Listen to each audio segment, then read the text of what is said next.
Hey everybody, this is Rydo and we're back to Yu-Gi-Oh! Master Duel. So in the middle of the last stream, which was an incredibly successful stream as far as YouTube is concerned, the algorithm decided to show it to a lot more people, and so hopefully a lot more people would be watching today's stream.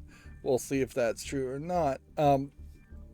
Anyways, my computer randomly rebooted. I've been having this problem this whole time for months now, of my computer just randomly shutting off, randomly rebooting, stuttering, locking up. It was kind of all over the board as far as just just having problems, like actual physical problems. I've replaced 3 sets of RAM that were physically broken. Maybe that was a kind of separate problem, or just a symptom. Uh, and worse of all, being somebody who kind of knows IT and knows how to build a computer, I just could not really identify what it was, whether it was the RAM, the video card, the CPU. Eventually, after Wednesday, I went into the um, into the uh, event viewer, which is a program that's deep into Windows that will log errors, warnings, information.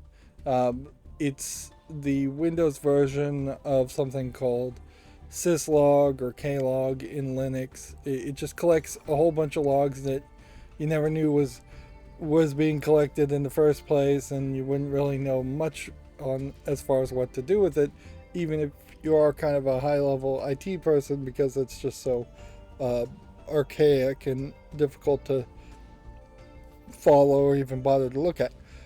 Looking in Event Viewer, I did recognize that my CPU, an AMD Ryzen processor, was failing to connect to some website to update its certificate for the Trusted Platform module, the TPM, which it came as a slight surprise to me that the Trusted Platform modules are literally connecting to the internet and renewing a certificate seemingly on the daily. So I have no idea what a TPM looks like if you set up that, installed something like Windows 11, and then disconnected your computer for days on end from the internet. What would happen, whether it would wait 30 days before it brought up a problem, whether it would wait forever and just doesn't care. But clearly there's a calling home there, and it was failing. Now that's a symptom. Is that the core problem? That the latest version of Windows, which bears some of the blame here too, Windows 21H2, I believe, is the current version of Windows, and apparently it, working with AMD Ryzen processors, has been broken. And it's been broken for a while, and AMD kind of didn't care to admit it, didn't care to fix it, which shows an incredible lack of customer support. Which, honestly, if money was no object, I would at this point just replace my motherboard and my CPU and go back to Intel. I don't think after this major problem that I could recommend AMD processors, which is a shame because you want real competition. But if Intel is the only CPU processor maker out there that is putting their CPUs through a rigorous enough testing to make sure these kinds of bugs don't happen, then you've got to go with Intel. Like, I don't recall, and somebody may be able to find an instance that they can point to. I don't recall Intel having a bug that literally shuts your computer off, that potentially breaks RAM, potentially breaks a GPU, just like physically harms hardware, and they don't deal with it super fast, and they just ignore it and don't don't admit it. Like, that's pretty awful. That being said, the solution, there's several solutions before I replace it with an Intel chip, and then I guess at that point maybe I could put the Ryzen motherboard and CPU in a server and use Linux, because it's partially a problem with Windows too. This is also an instance where Windows 10 has gotten lazy and bad, and Microsoft has gotten lazy and bad about making sure their own software is safe, so that this could never happen. Although, in all fairness, there's practically no way that even Windows as an operating system can prevent a CPU from just doing something incredibly insane. But they seem to be bearing some of the brunt. Now, right now, I also need to point out that I am back to dropping a ton of frames. I don't know what the deal with that is either.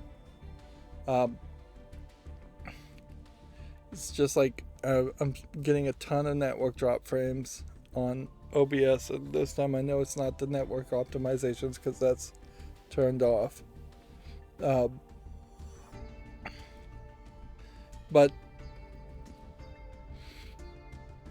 by updating the motherboard BIOS, which is the way that it implements the CPU software, I have been able to go 24 hours without any more of that error of it not being able to call home and renew the certificate. Does that mean 100% that this now beta motherboard BIOS, which I had already done this, so this is a new version of the BIOS that is available. And if you have a Ryzen processor and you've had any kind of random power offs, resets, stuttering, anything like that, I'd say you probably have to go to a new version of the BIOS. That seems to have eliminated the error, which hopefully means it's cured the whole problem and not just alleviated the symptom. This is a problem with medical. You can give a pill that removes the pain, but it may not destroy the cancer inside somebody. So you have to hope or do experiments, and it's hard to do experiments on a PC. But yeah, hopefully everything's fixed now. If not, if you don't want to update the BIOS, you could potentially go into the BIOS and disable the trusted platform module that is being done through the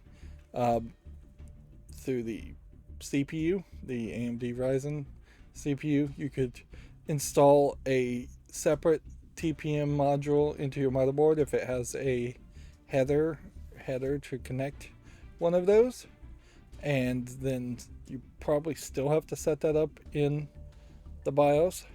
One of the things definitely is when it powers off and screws up, it erases the BIOS itself. So I mean, it's just incredibly dangerous stuff it's doing. More dangerous than you'd kind of think would be even possible. But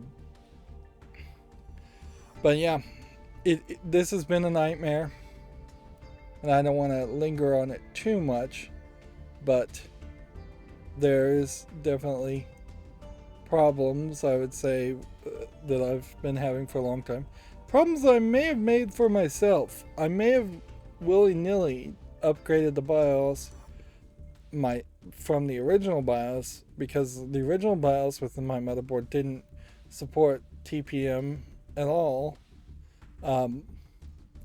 So in just updating the BIOS, which probably shouldn't have done, but even Gigabyte has, at a certain point, one of their updates, they say this is a security update that we highly recommend everybody install.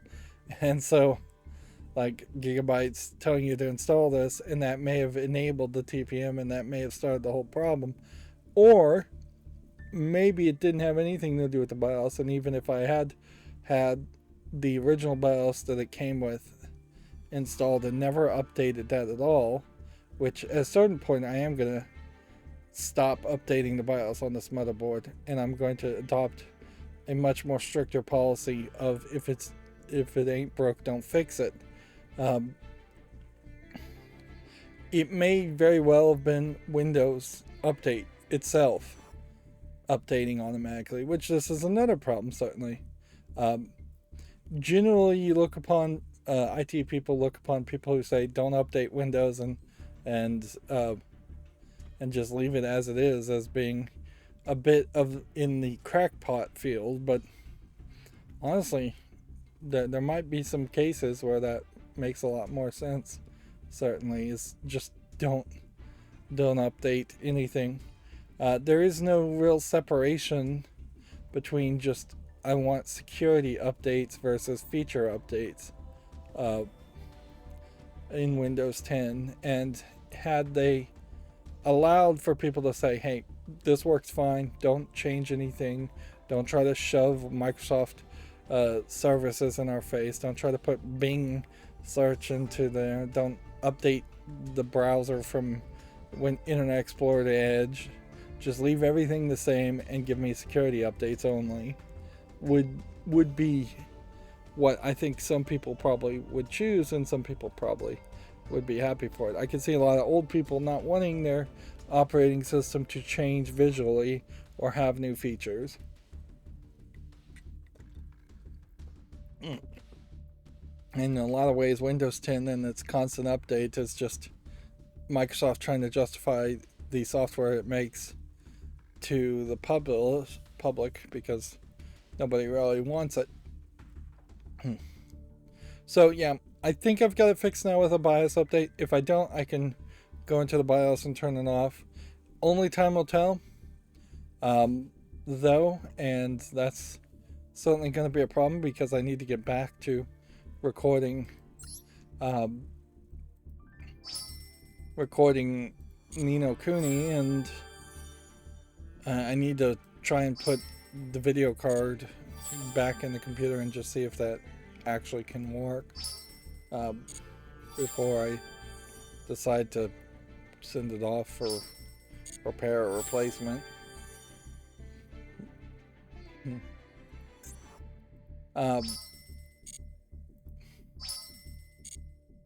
Because yeah, that may not there may not be something wrong with my new video card after all. I play a little off screen, as you can see here, and so we've got that done.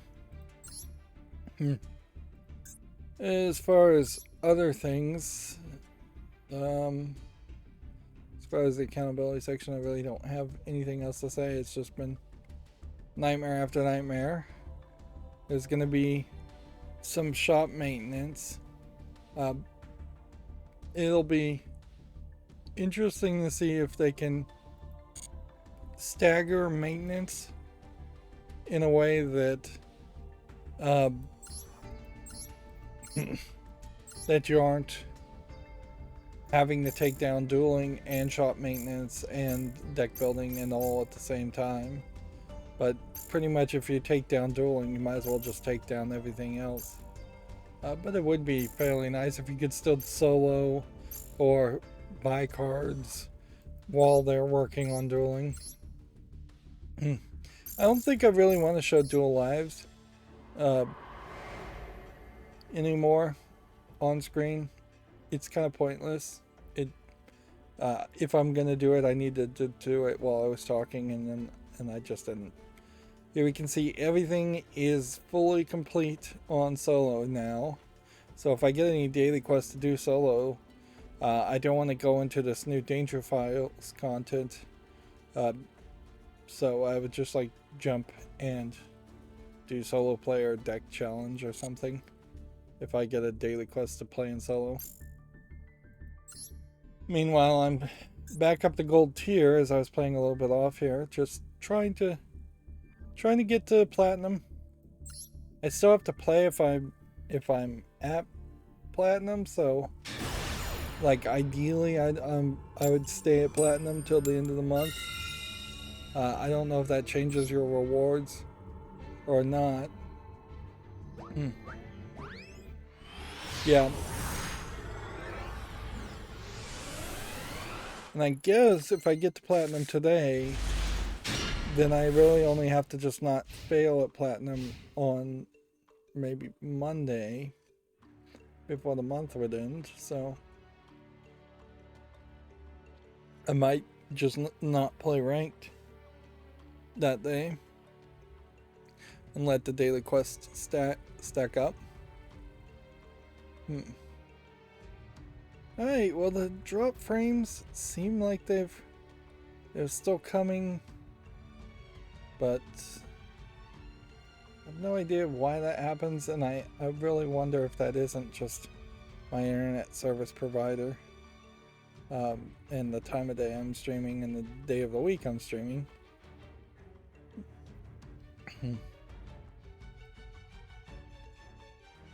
Let's see. So, is there anything else just off the top of my head I want to talk about before we get into the news?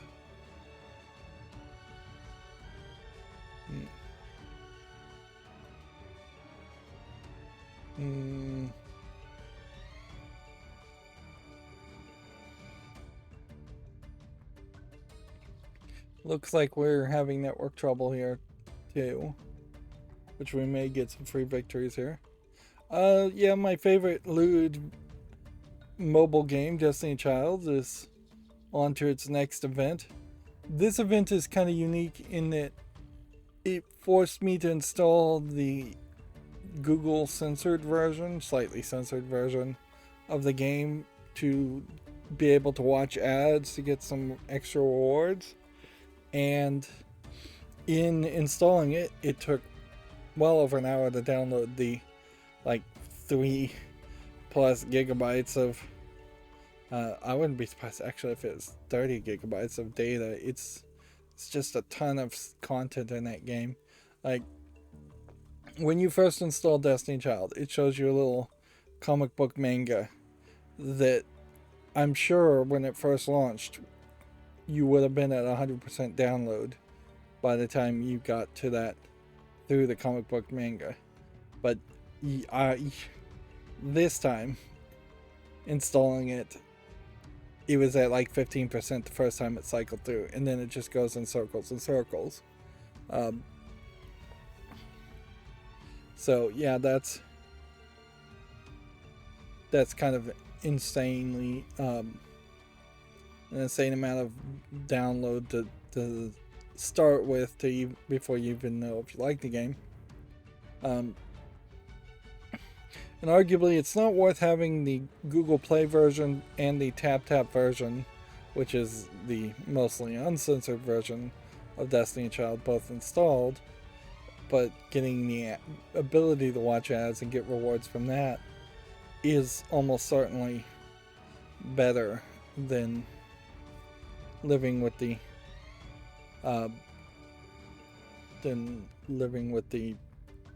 uncensored version. So yeah, it sucks that there's a trade-off there, and honestly, if the Google Play version just allowed them to go full uncensored, that it would be fine. It's not like it goes that extreme. And it is, I guess, a great example of how censorship rules don't seem like they've changed any on Google Play. So we get a victory for a connection failed, but I've definitely seen cases where it's gone the other way too. I wouldn't be surprised, and it would be kind of interesting if it was the case that on consecutive connection failures, it flips backwards and forwards. That you get one victory on a connection failure, and then next connection failure you get a loss, and then you get a victory, then a loss, always. Regardless of the number of games played in between.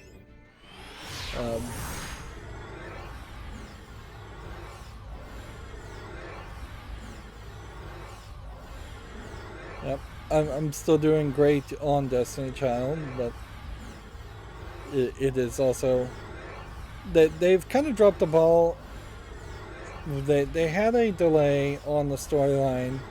Last time there was a storyline expansion, and this is the third part where part 2 was delayed, and the third part is now also delayed. And I'm really just questioning whether they're ever going to get to a point where we get updates that are translated to English, or if it's just going forward, because Shift Up is focusing on more and more on their new game, Project Nike, that we're just going to see that every update in Destiny Child is going to be released with the Japanese text only, and then you're going to have to go back and see the English translation later. Which at a certain point, there's really not a great reason to have the events happen in parallel if all the narrative of the events are not translated. Now this may be a real problem here if we're going to have just incredible network problems to the point where I can't even play a game. Although we could make lemons from lemonade out of that, and I could just talk about video game news and not play Yu-Gi-Oh! At all. Which that would be an interesting experiment. Certainly. If it's not even gonna let me into the server to a game, that's pretty bad. Let's just double check the notification. Let's see. Well, I'd imagine it's here. Shop maintenance notice, 29th to the 30th. Let's see, maintenance notice, the 8th to the 9th. So yeah, we don't have any maintenance notice issues for right now.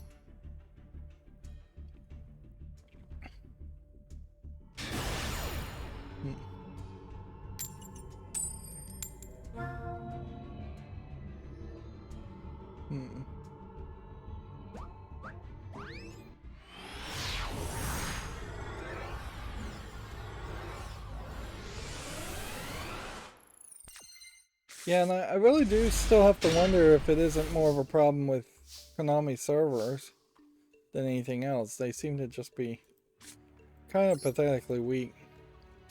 Oh, I watched a video talking about the history of all the Konami games, a bunch of the old Konami games, and there certainly is a Konami game that that came out that has a has over 10,000 videos. What am I trying to say? It has over 10,000 cards in it, which that's a lot. Certainly a lot more than what seems like is in Master Duel. And I know Master Duel is fairly far behind as far as the cards in it, but to be only around 7,000 and know that there was years ago 10,000 cards is slightly shocking. Although it might be that there was just a bit of a purge of, or in the trading card game there are just a lot of cards that never really existed, and the digital games that were made in the past were making up cards. That's certainly believable too. But yeah, if there are, I could look it up, I guess. Let's see. Instead of speculating, I'll just go to a Google search and then type in number of Yu-Gi-Oh! TCG cards.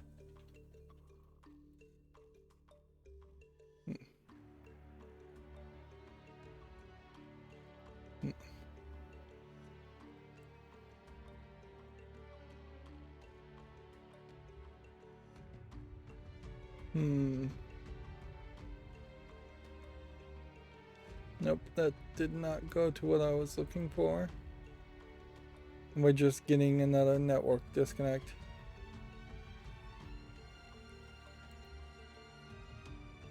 Let's see.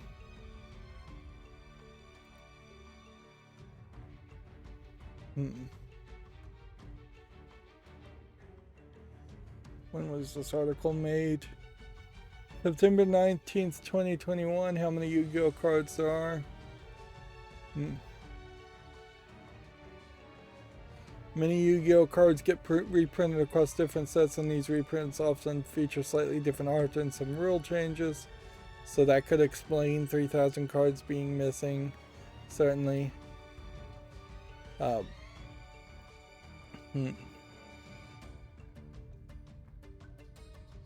Some cards are totally changed between different regions. That might explain some.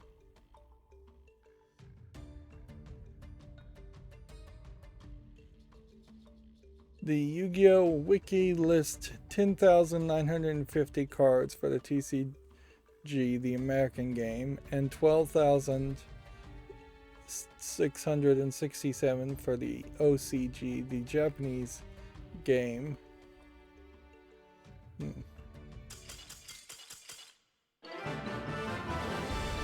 So, yeah.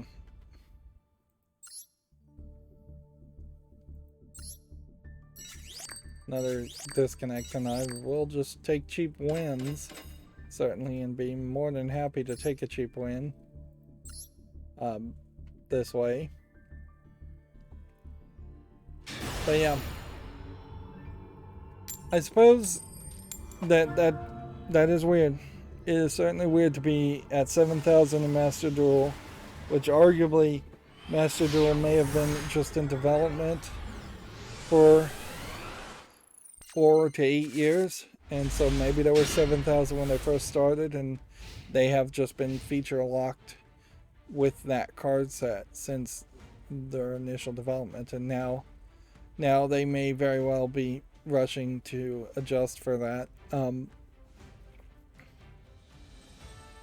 and improve upon their card set.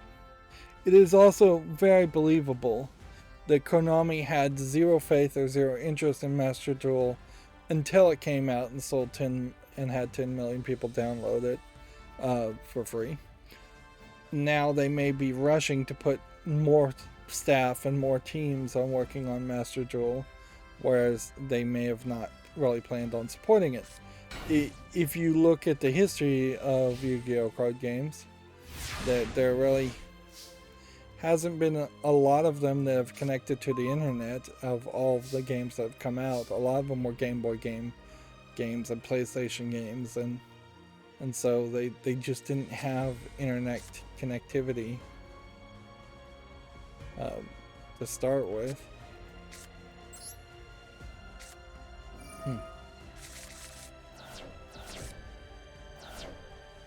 Okay.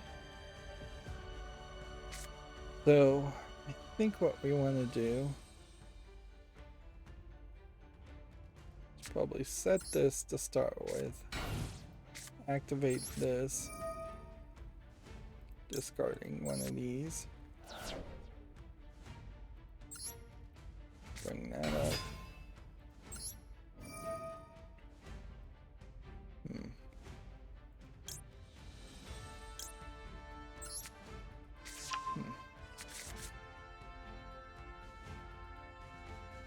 This could send one more to the field, and I could summon a 3-star card, or I can wait. I think you just kind of wait. Notice we're actually playing now too. Like, which that definitely seems like that's more of an internet service provider issue than just my computer issue, because if I was having network trouble with my computer, it should just stay that way forever. It shouldn't come in and go out. Video game news here. Video Games Chronicle says Star Wars Jedi Survivor has been officially announced for a release in 2023. The PS5, Xbox Series X and S, and PC game is set 5 years after the events of Jedi Fallen Order. Every time there's a new announcement for any kind of game, whether it's a pretty big AA, AAA game like Jedi Fallen Order, at this point I'm just falling further and further behind as far as playing new games. And that certainly sucks.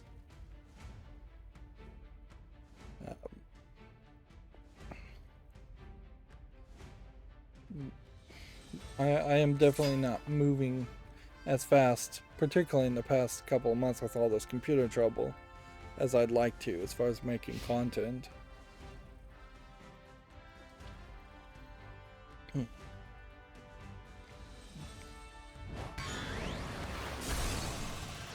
But I still have some other stuff to work on, so I'm not quite to the point where I'd be bored out of my mind either.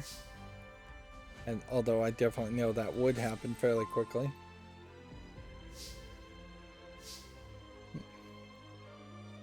Okay.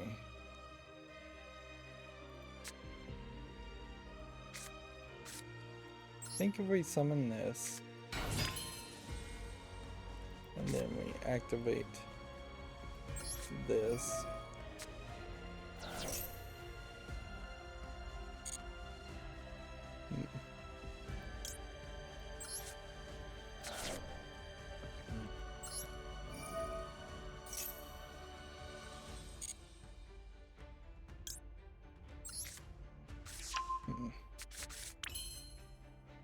See, and this is not an insect type, so I can only banish Beast Warrior and a winged beast monsters.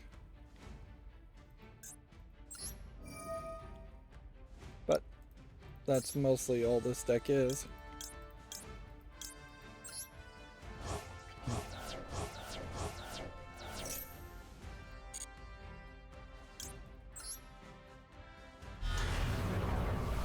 So let's continue playing here. We'll play our strategy, and this will take forever.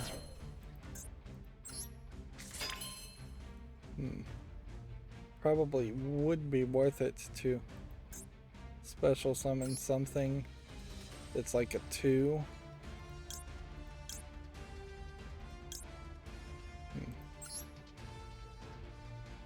Nope. If I was gonna do something, I probably need to special summon something like this.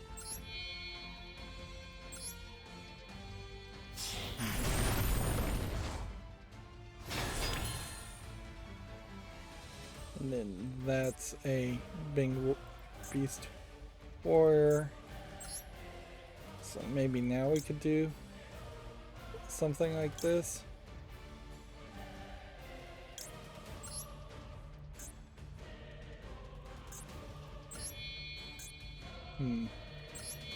So that was a type change by shifting it that way.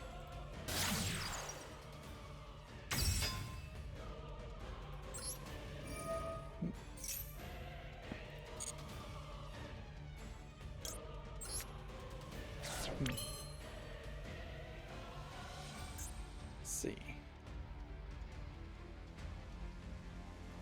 We can activate this to summon this. Do we have 4? Yeah, but I don't think we can activate that effect twice.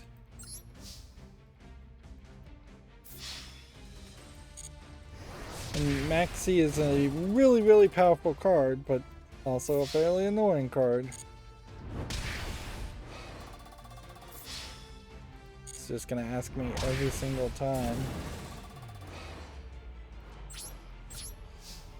Second dinner after announcing the Marvel Snap card game is again looking for a employee.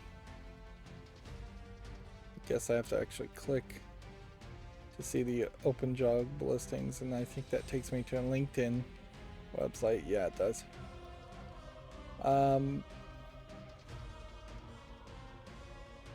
Suffice it to say, though, I have a suspicion, and this is just a tinfoil hat theory, certainly, that Marvel Snap may have been in development not really by Second Dinner so much, and that they're just slapping their name on it and barely giving support work on it, or it may have been in development back when Ben Brode was working with Activision Blizzard, and a lot of Activision Blizzard code still exists in it, because when they're trying to hire senior data scientists, senior software engineer tools, software engineers features and UI, principal software engineer too, that's some like really critical positions to not have filled if you're announcing a game. That seems a little crazy that would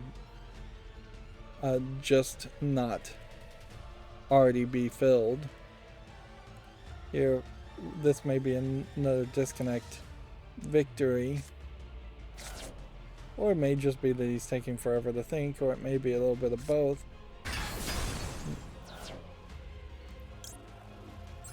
Let's go ahead and max seed his character.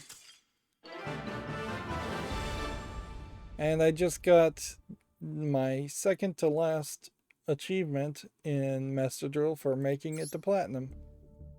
Are we going to get any bigger fanfare for ranking up to Platinum?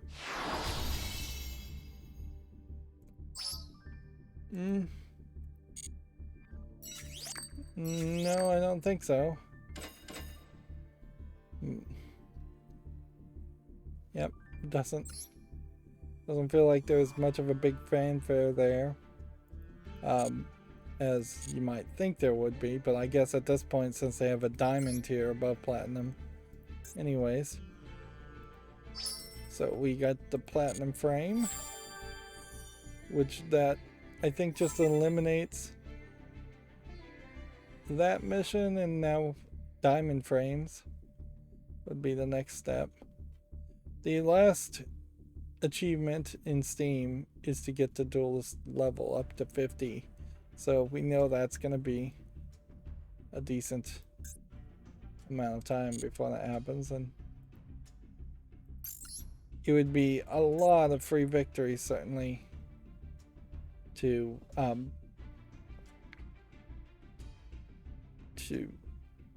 get from Platinum 5 to Platinum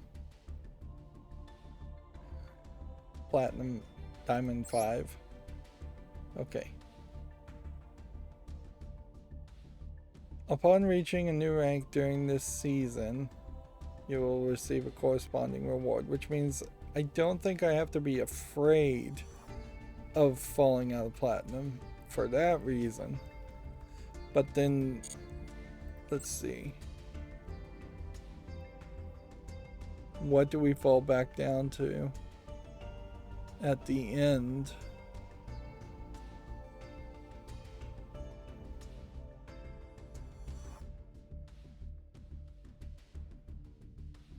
Ranks will be reset, but I don't know what reset means. Does that put me back at tier 5 if I'm at platinum? But if I was at tier 5, does that put me all the way back to tier 1 gold? Because this is the problem, is they've changed how this works a couple times, and I'd have to, I guess the rules are basically evolving in these notifications. Survey involving gameplay. Did we do this one? Do I want to do this one on screen? I'm just gonna assume I did that already.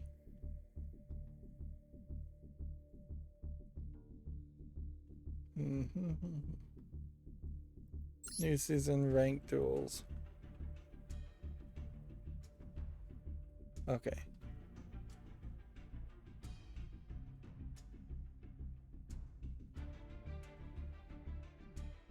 So I think the way this goes, if I just stop playing now, I end up at gold 5. Whereas I go to silver 5 if I'm gold. But as a YouTuber, I suppose it's incredibly annoying and stupid to even suggest the idea that I'm not going to play for the rest of the stream, and I'm not going to play on Monday if Monday is still part of the month. I guess I could check the calendar just to see how many days that are in this month, since I don't know that off the top of my head. Which means I actually have to know where my calendar app is. Yeah, Monday is the 30th, so I would have to just refrain from doing anything today, tomorrow, the next day, the day after that, and the day after that until Wednesday, out of just cowardly fear of playing. Meanwhile, we're having network troubles and network disconnects anyways that are working to our advantage, so if I could get shot up even to a rank 4 in platinum, that would be a level of protection. Wouldn't it be funny if it turns out the higher in rank you go, the better your connection speed is? It wouldn't be a terrible thought, certainly, that you have just like incredibly poor connection if you're a new player. That way any bots or cheaters just making new accounts have to move slower, and even new players could move slower and probably appreciate the ability to move a little bit slower, instead of top tier players who are going to pay attention and move faster. Most of them are. Myself excluded from that group. Let's see. Lib Retro says another RetroArch core has been added to Steam. TGB Duel. It lets you play Game Boy games in 2-player mode, split link cable mode, split screen link cable mode. Which is nice and all. I wonder what this summer is going to be like for a lot of kids. The economy sucks. The COVID pandemic is still around. Kids under certain ages can't get vaccinated. Many kids probably aren't going to be vaccinated no matter what. There seems to be very little interest in that being a requirement to return to school next school year. Of course, that could be a surprise on people. And then there's school shootings and violence fears, although in the summer, if you're not in school, I don't know if that really would carry over. But also I imagine it's going to be incredibly hot this summer, so I could see a lot of kids really being stuck in their houses this summer playing video games. And so this might very well be a summer of video games more than your average summer of video games. Although, maybe not. Maybe nothing changes, and maybe it's just an average summer for most kids.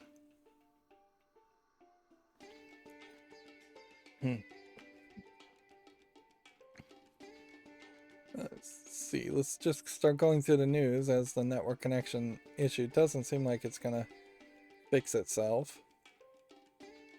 PlayStation says half of its releases will be on PC and mobile by 2025, according to Video Games Chronicles. Which arguably, that may not really mean anything, because unless they're saying specifically half of its first party releases will be on PC and mobile, they are really just saying half of the games that other people make, third-party games, will be on PC and mobile, which that's not that crazy. In fact, it's probably mostly going to be PC, because there isn't, I imagine, that much overlap between mobile games and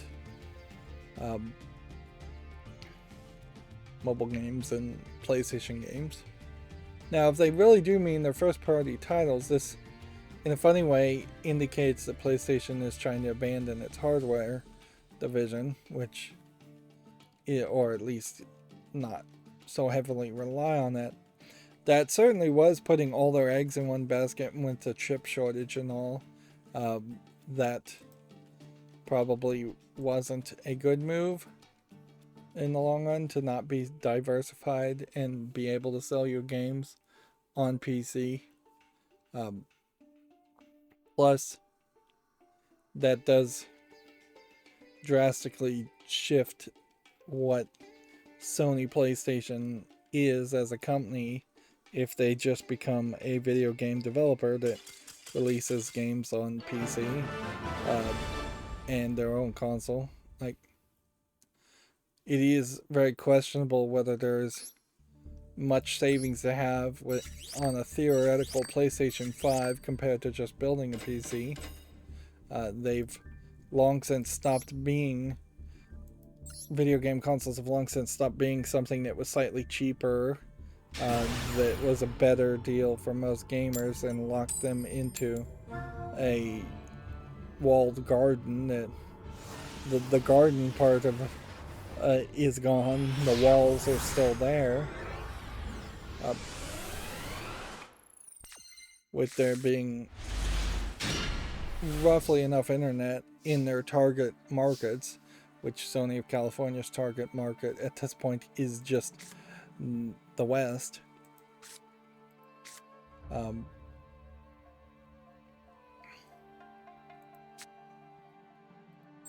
just going to place this, and then I'm going to place this as a spoiler. Yeah. Just selling software is probably the better. Like, if you look at Sony overall, the entire conglomeration of what Sony is, there was definitely points in the past where Sony was best known for selling the Sony Walkman cassette deck player, and Sony was definitely making money selling Sony VHS players, DVD players, Blu-ray players. There was hardware within Sony TVs and things too.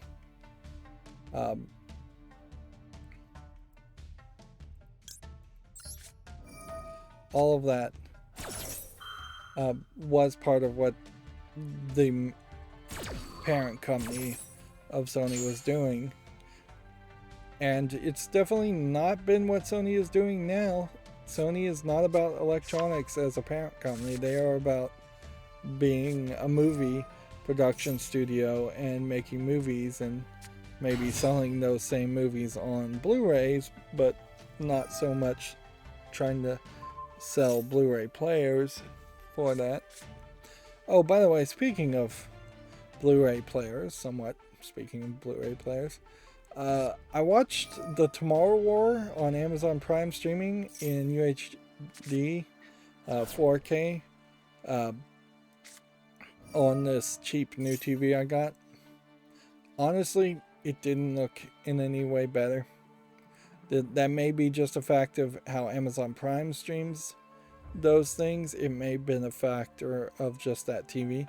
There's definitely a problem in watching live action movies from the West in particular, in which everything just comes off incredibly dark.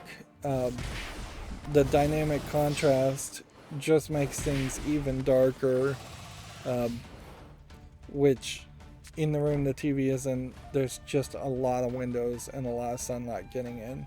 So if it could make the room completely pitch black, it probably would look way better if it was like a movie theater, but that's just not a possibility.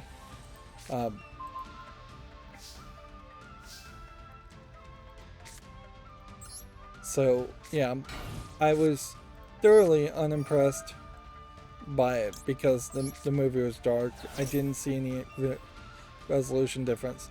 Now, in all fairness, if I had a video game or a computer connected to it, I bet it would look great, nice and colorful, nice and bright. Then, if I was watching something animated like an anime or a cartoon, I bet it would be nice and bright, nice and colorful then. But for the more Western shows, and in all fairness, even non-Western shows, when they're live action, they do tend to be incredibly dark. At least movies do. I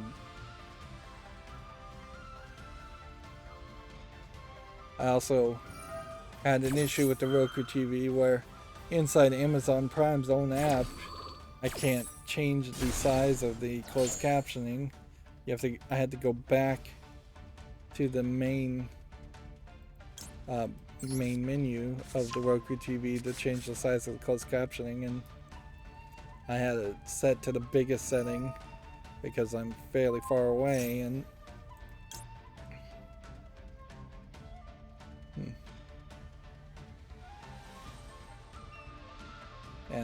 in that process it was taking up half the screen. It was ridiculously large. But yeah, that probably goes more to say I just haven't set up all the settings. It would be hard for me to justify getting something like a PlayStation 5 or a Blu-ray player these days, other than just to have a Blu-ray DVD player around. And even that doesn't really feel like that's something that really I need too much of. I need like one, and my PlayStation 3 that I still have probably is the one that is needed.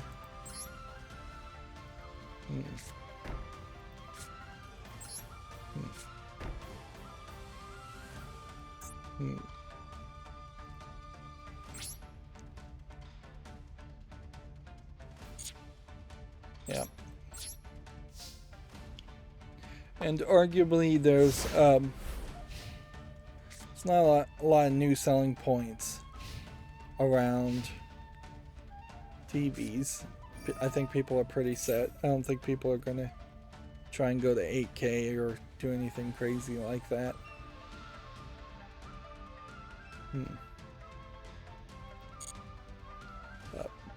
And that in part is the speculation as to why TCL, which is a Chinese TV manufacturer, was saying that there was going to be new consoles fairly soon, is because they were literally just baselessly speculating to sell their own TVs.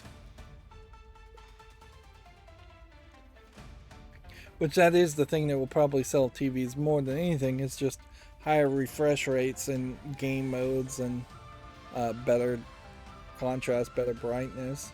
Just incremental improvements.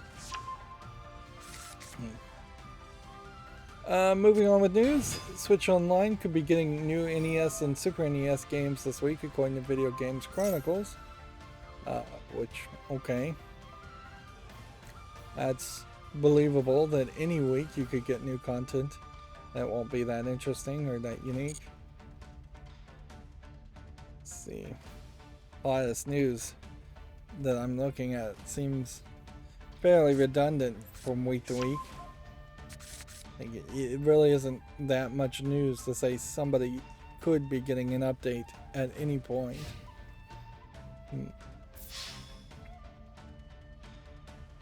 Let's see.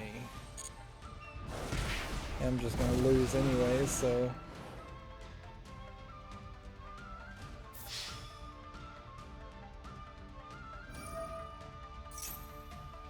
you can activate this.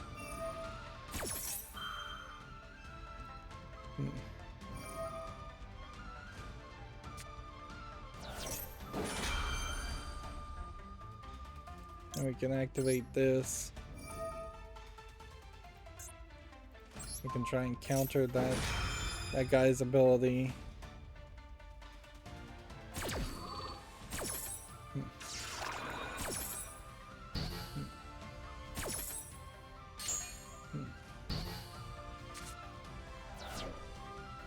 That did nothing. All those activations and didn't accomplish a single thing.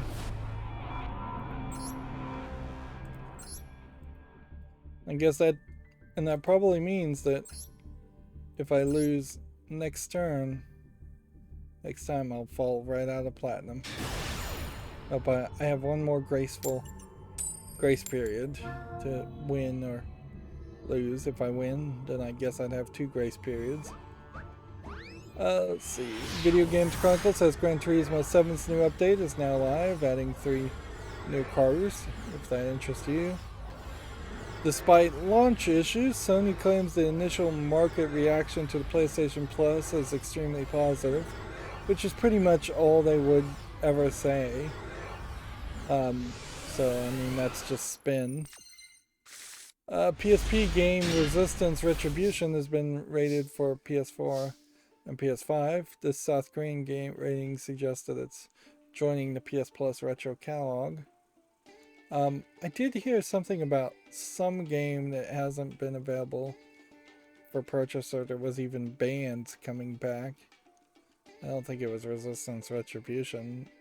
I have no reason to really believe it was that specific game, but I suppose it is possible that there are going to be some games that have not been available for purchase in decades, and they now have figured out a way to renegotiate the licenses and get them back on the platforms. Certainly, if you're bringing over PlayStation Plus or PlayStation Portable games to PlayStation Plus, which I suppose it should be pointed out, PSP and PSP, they are really confusing the market, like Microsoft at this point, with their naming conventions. But yeah, I could see a lot of Vita games and PlayStation Portable games just never being bothered to be ported to be playable on like a console. And now that the emulation is fairly easy to do, people may be more willing to do that. Certainly.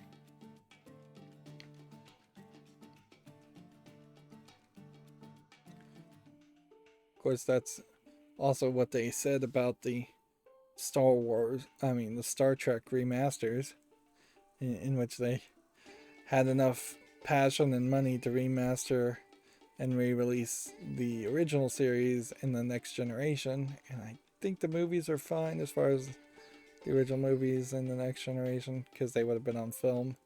But there's basically no interest at all in remastering Deep Space Nine or Voyager or Enterprise, or any of the more recent ones probably don't really need to be remastered. I watched that movie Star Trek Beyond, and I'd never even seen it, and I'm like, it's kind of surprising how much of it is just an action movie, but the first Star Trek reboot in that Kelvin timeline was also an action movie, so it's not really a surprise. But there's just like, it's just action sequence with after action sequence after action sequence, which doesn't really make it feel much like Star Trek. They introduce several aliens, and the aliens mostly just boil down to, here's a interesting looking character. A lot of them frankly look like they're from Star Wars more than Star Trek as far as the character designs. But you really don't get any backstory about what species this is, or why do they look that way, or are they supposed to be some species callback that people just would find. I think part of the problem there certainly is when you have like Simon Pegg as the main writer of a Star Trek movie, you're letting British fans in particular ruin something that they grew up with and love, which arguably that's what they did to Doctor Who, and that's what they do to everything. They have the passion, they just don't have the skill.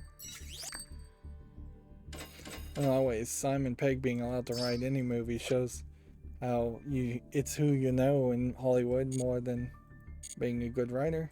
That has nothing to do with video games though. So let's focus on video game news. God of War Ragnarok has been rated in South Korea, which would to me indicate that it is closer to being finished and released than I thought it was. Sony has confirmed that there's going to be a God of War, Horizon, and Gran Turismo TV shows in the work. Amazon and Netflix each have secured the rights to one of these productions. Sony just effectively selling the rights to Amazon and Netflix, which oddly does imply that in-house they chose to pass. Sony Movie Productions chose to pass on the rights to make their own God of War or Horizon or Gran Turismo TV shows. Although Sony Productions is just a movie production company, so it's not, I guess, super surprising. Like, I guess there's a certain level of logic there that they wouldn't engage in making a TV. Right.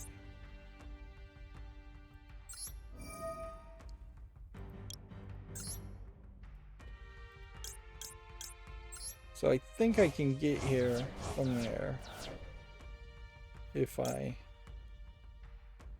do this.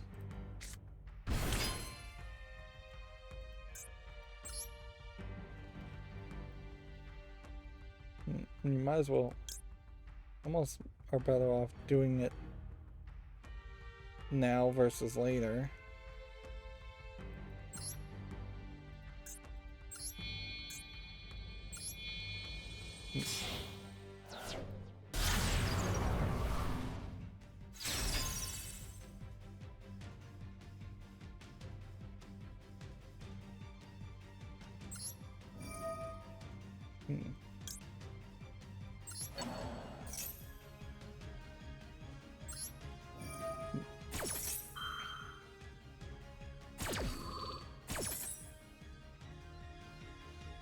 Send that to the graveyard.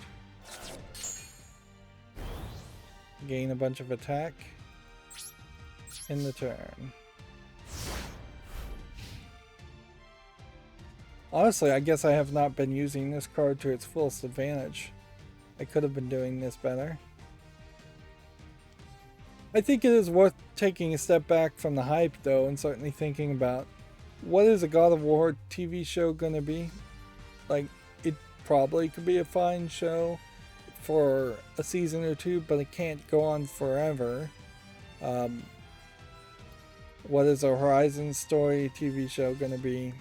I think the story for Horizon is probably several steps worse than God of War.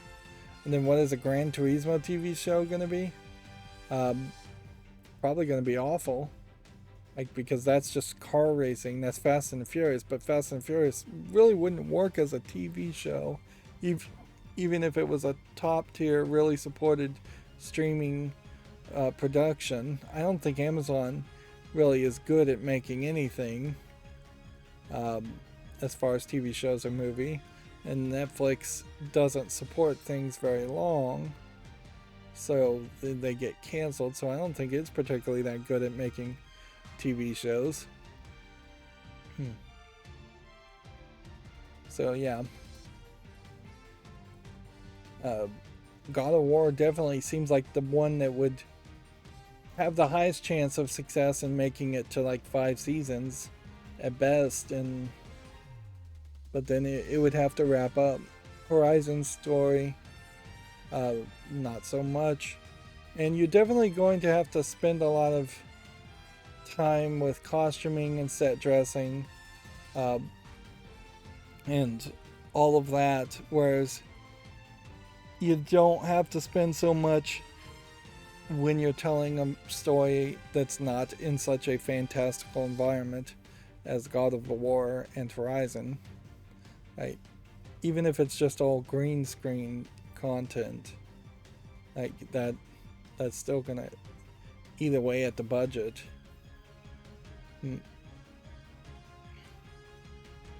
Moving on, Video Games Chronicle says a Steam listing suggests that Returnal is coming to PC, which I kind of thought it already was on Steam.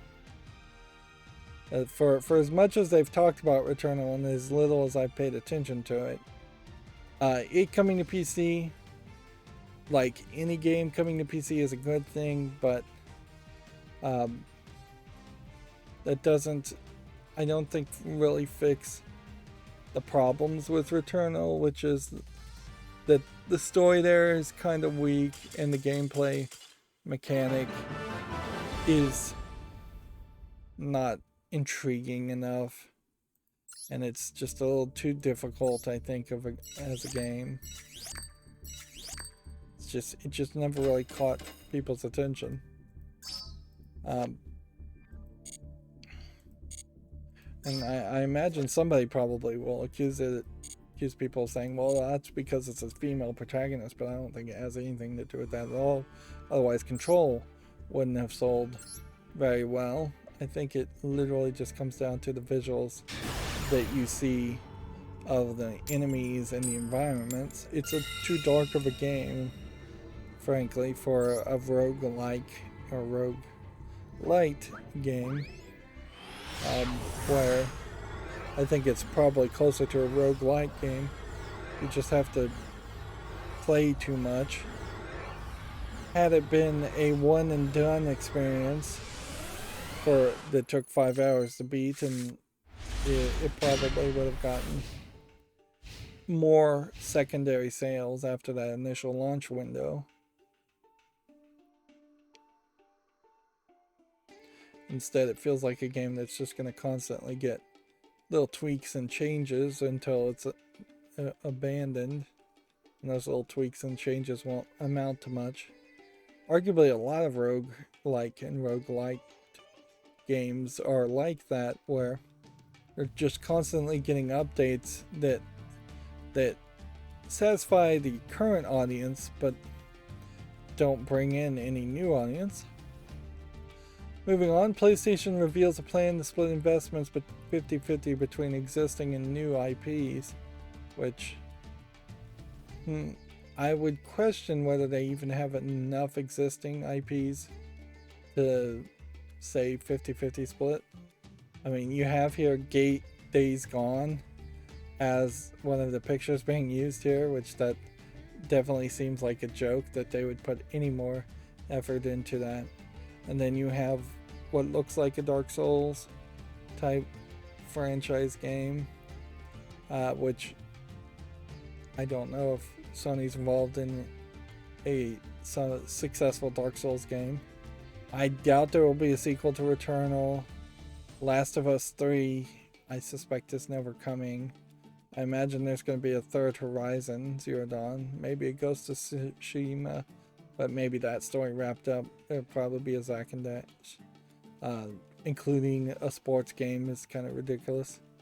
There'll be a third God of War. But really, that feels like the percentage saying 50-50 is literally just trying not to piss either side off and be neutral, which perhaps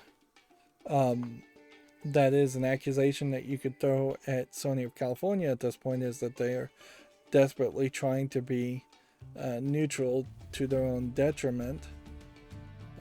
But the real percentage probably should be 30% existing IPs, 70% new IPs.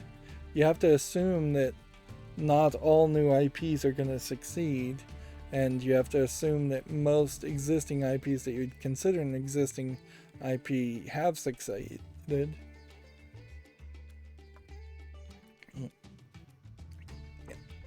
I wouldn't be surprised if the ratio is closer to 5 failed games for every 1 successful game. Just that a lot of those games don't ever get released or announced. And see, clearly this was all just said in a press conference somewhere. PlayStation's boss says its recent acquisition spree is not at all finished. Jim Ryan. Yep. I definitely get the feeling that the tide is slowly turning for Jim Ryan. I'm not sure people were ever super enthusiastic around Jim Ryan, but he had managed to keep his head under water. That's not the phrase. He managed to keep his head down and out of trouble, but with people like Bobby Kotick taking more of the ire of the gaming community and EA taking more of the ire. But I think both as far as SJW employees or mainstream video game journalists and gamers in general are going to slowly have their any enthusiasm that they have, of which I don't think there was very much enthusiasm in the first place for Jim Ryan. I think they're going to slowly see that evaporate, and then any small mistake that Sony makes will be thrown directly on him and blamed on him, which is the cost of being the leader. Certainly, yeah. Heck, we may just get up to diamond through cheating, through bad network connection.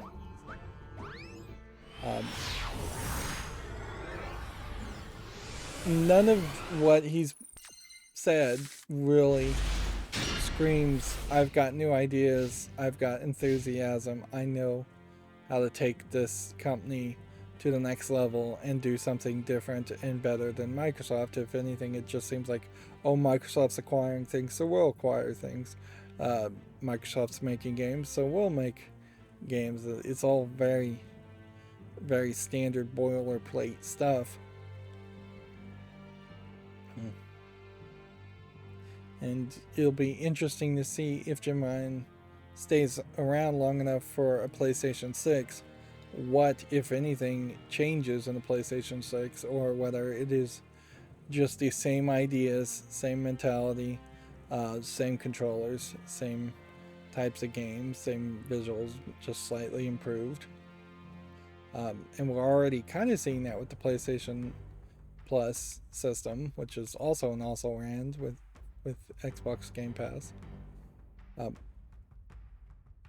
least the Japanese, when they were in charge of Sony Interactive Entertainment, had that wonderful stubbornness in which they will make it a matter of pride to say, we're not going to succeed if we just do exactly the same thing that Microsoft does or that Western companies do. We have to stand out and do something different. Now, that often causes Japanese companies to fail, but at least they fail in their own fashion instead of pandering for capitalism or for making as much money as possible and selling out. Moving on, the Quarry's multiplayer mode has been delayed. Supermassive confirms, which I think this is once again one of those games that maybe didn't really need a multiplayer game mode, because you look at this and this definitely feels like more of a single player Telltale experience, that horror game, not a 1 versus 4 type multiplayer game. The Quarry, I think, was way too ambitious of a game in the first place, and when it first came out, so we're now going to start seeing them delay things and bring things back to reality as far as what they can really accomplish and what kind of game they really can make. They also hired a bunch of horror movie actors to be the face scans and the voice actors of the games, which probably hurt their development budget too. Like, I could easily see the Quarry being way overhyped and and a pretty bad game to boot. Let's see, it looks like God of War Ragnarok merchandise could be arriving in September. Which, okay, more indication that God of War Ragnarok is just around the corner. Video Games Chronicle has a video of themselves playing 2 Points Campus, which is not news. See, June's free games with Amazon Prime Gaming have been announced, which is... What is this one called? I can't even read the logo. Make your logos readable.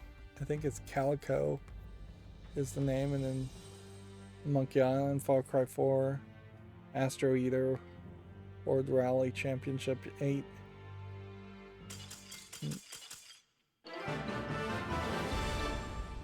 Astro Loggaster, Cross the Groves, Calico. Yep. There we go. Guess we have a level of safety now through network trouble.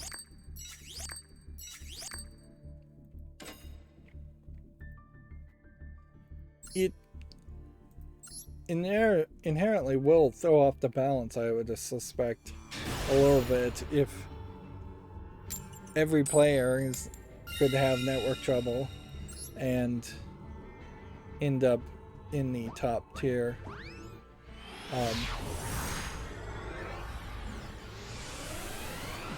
The top tier of Diamond.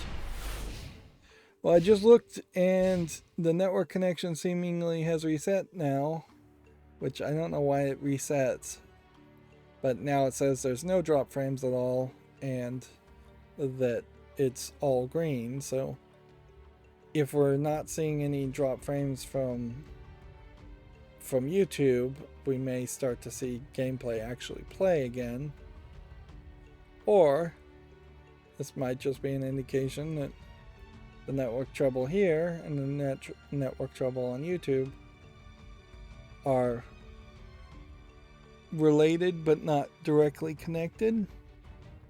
I mean, if you told me that there was just trouble with the internet itself, the backbone of the internet, and YouTube just updated its routing table to let me upload video better, but Konami hasn't updated their routing table to connect their servers better, I could believe that.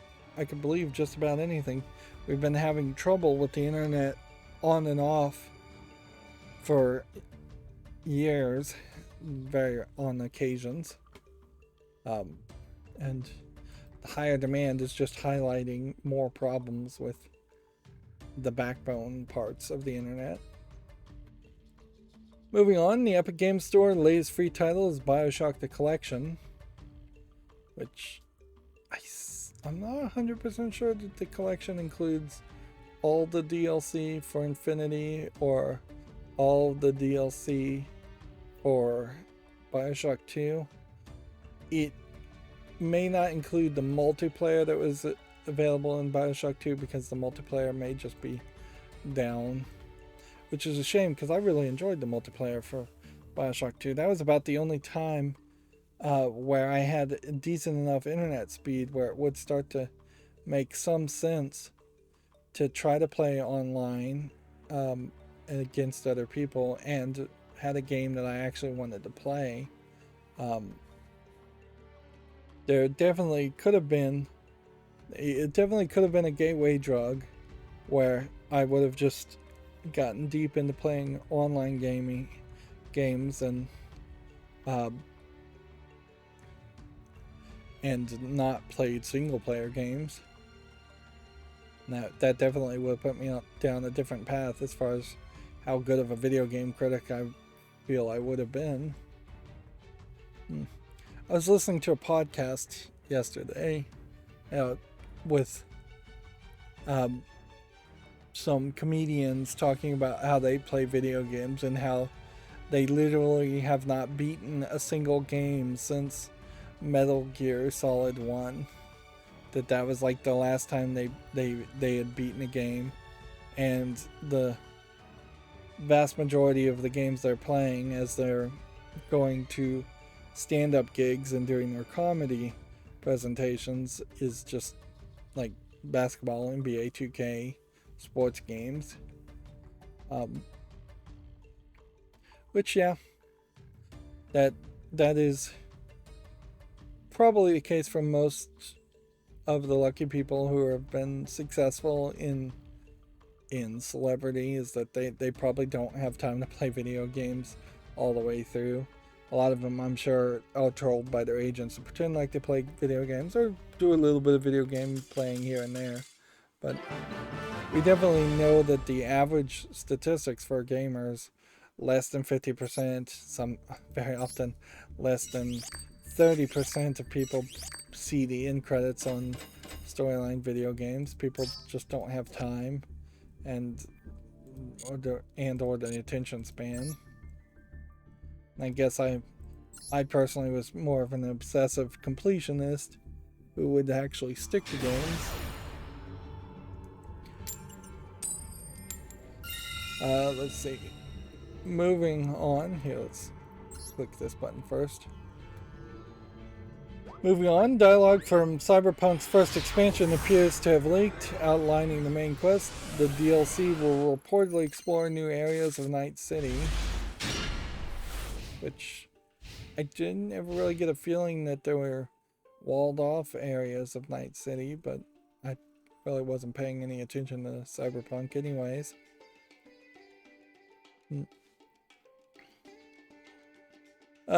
This actor Ray Liotta apparently was in GTA Vice City's Tommy Vercetti died. This is a stretch to certainly connect a actor dying to a video game. He was definitely known for his roles in Goodfellas, Marriage Story, and more. I don't think I've seen any of these movies. I have heard of the name Ray Liotta, but seeing pictures of him, I don't think I would ever have seen him in anything. And like, there's really nothing more to say. He just died. That's about all you can say.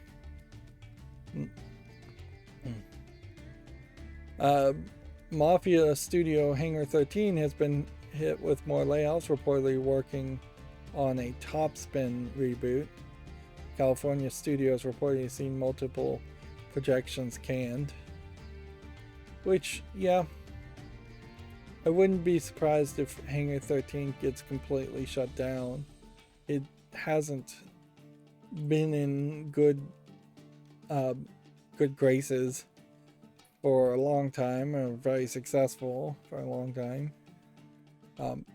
They do have that Mafia prequel that they have either leaked or announced, and I assume they probably are going to try and still make that, but I feel like Hangar 13 may be owned by EA or Ubisoft or somebody, and I wouldn't be surprised if Hangar 13 is not even in charge of making the Mafia prequel, and instead it's some other team somewhere else. Like, part of the problem certainly is that a lot of games are made secretly by other companies, and then Nintendo is a great example of this, claims to have been the creators and put their name all over it, but in reality Nintendo maybe did 10% of the work at most.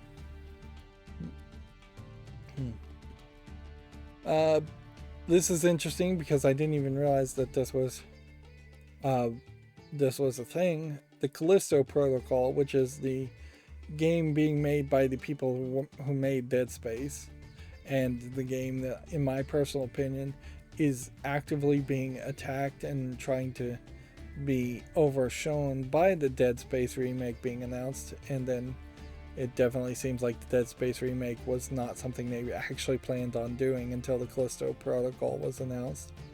But apparently it was part of the PUBG universe when it was revealed in 2020. It no longer is the case. From the creator Glenn Schofield. Hmm. I don't see a real reason why you would bother to put it in the PUBG universe instead of just having it stand on its own. It, even in its initial trailer, didn't really feel like it needed to have that, and that feels like something you would do for an Easter egg more than for a um, real part of the narrative, or a joke Easter egg, basically. I mean, you're still getting these rewards, so getting 3 Legacy Pack tickets is nothing to shake a stick at.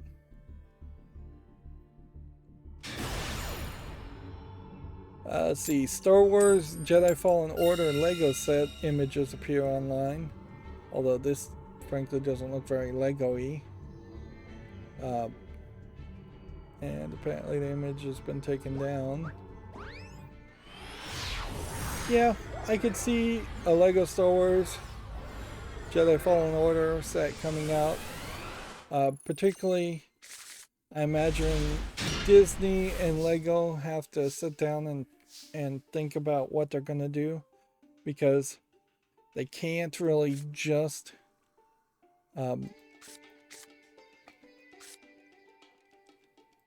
I don't think they can just rest on their laurels and put out sets that once again redepict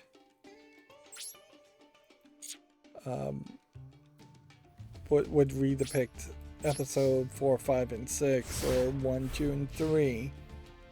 That's what Lego has been mostly leaning on as far as their Star Wars lineup for decades, and they need to try to do something. And I don't know if Disney particularly cares to remind people that 7, 8, and 9 exist as far as movies. It is kind of interesting that they would make a video game crossover Lego set instead of just focusing more on the Disney Plus TV series Lego sets, but I bet we'll see a little bit of that too. I wouldn't be surprised if it's more of a case where there's some fans inside of Lego of the Fallen Order video game, and they wanted to make a set because of that. And so it might have been that Lego pitched the idea to Disney versus Disney pitching the idea to Lego. More and more, I imagine, Lego is having to rely less on the Lego Star Wars sets and is able to sell more sets based on other franchises. They're still not really succeeding greatly, in my opinion, as far as their own sets like Lego City, Lego Friends, Monkey Kid, I think is a horrible failure. The video they've admitted is a horrible failure. Let's see. Sony is reportedly eyeing, is that how you spell eyeing? District 9's director for Gran Turismo movie, which oddly, didn't they say there was a Gran Turismo TV project? A movie would make a lot more sense, certainly. I don't know if the District 9 director is the person for that movie, but whatever. And then Switch Online has added 3 new SNES and NES games. Rival Turf, Congo's Caper, and Pinball are now available. Pinball, I remember that NES game. Very, very basic. Most of these games are pretty awful if you actually try and go back and play them.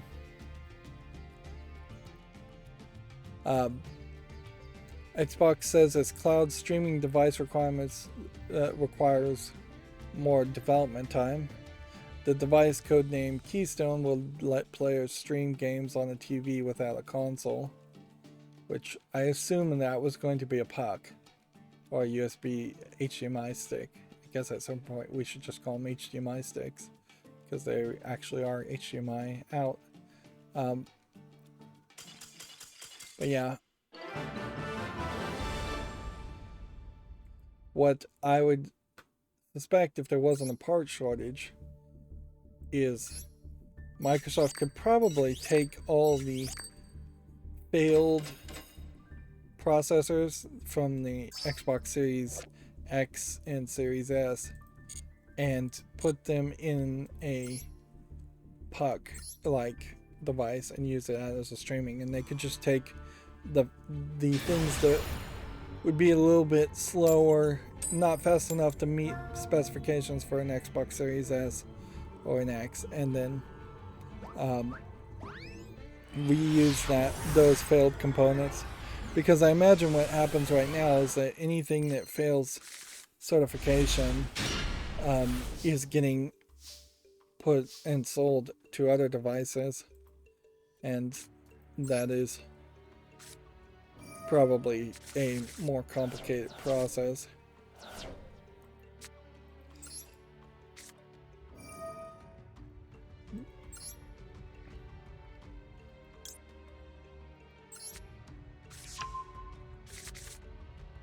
Let's see.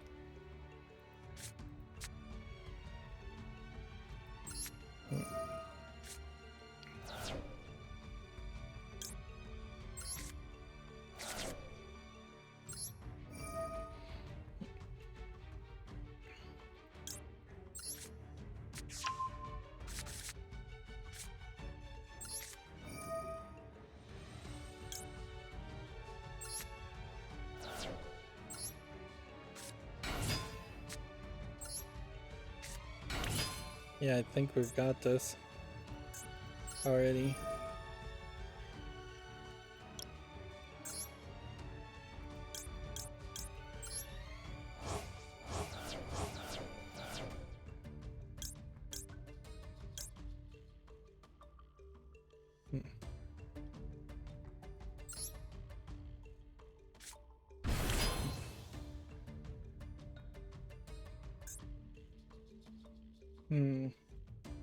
Yeah, I think we want to leave it at that for now. That probably doesn't matter. I'll probably just end the turn and have no problems. Yeah. Yeah, and ever since the network connection reset, I haven't had any drop frames. Yeah, I do wonder if my network connection driver is not installed right, or if it too is damaged. Like there is definitely going to be that suspicion that any component might be slightly damaged.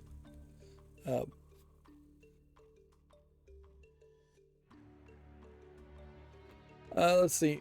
Moving on, GameStop is holding its first PlayStation 5 in-store sale event in over a month on Saturday. So it's been basically over a month since they've had a decent amount of PlayStation 5s, I would guess. The Witcher 4 has entered pre-production, CD Projekt confirms. It was frankly already in pre-production. The second you thought about making a Witcher 4, put it in pre-production. Unless pre-production just means something different than what I understand. This definitely feels like this is CD Projekt Red trying to regain fandom and distract from Cyberpunk 2077 and its continued lack of success. Mario Strikers Battle League demo has been announced for the Switch Online. It's kind of interesting to see demos start to be more of a thing talked about from Nintendo. And this is still Video Games Chronicles. We have about 3 more of their articles. PlayStation's State of Play will return next week with a 30-minute broadcast, which that certainly could be a turning point if next week PlayStation announces a whole bunch of things people weren't expecting and we start to see some actual vision. The show is back after a 2-month absence with a focus on third-party titles and PlayStation VR 2 games, which focusing on third-party titles and PlayStation VR 2 games does not inspire any confidence. And here we have some controversy apparently. Rebellion says Sniper Elite 5 was pulled from the Epic Games Store due to circumstances beyond our control, which is probably to say the publisher pulled it, not the Epic Games Store did anything. Which is, yeah, not really that big of a news, but it does not make Epic Games Store look good. Unless they're trying to blame the Ukrainian war, but then why wouldn't they just say that directly? Title was originally to be released this week alongside other versions of the game, which is now available for everything else except for the Epic Games Store. Which, that does definitely feel like they're, without saying it directly, trying to throw the blame onto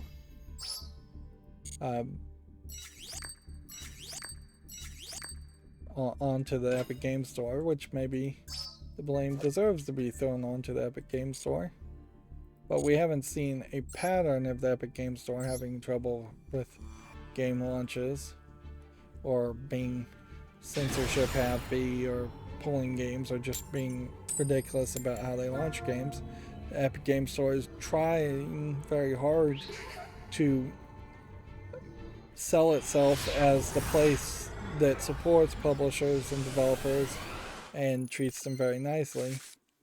So even a small misstep could ruin the marketing that they put behind that message. Right, well. This card, I think, is just intentionally here in the stack to counter effects.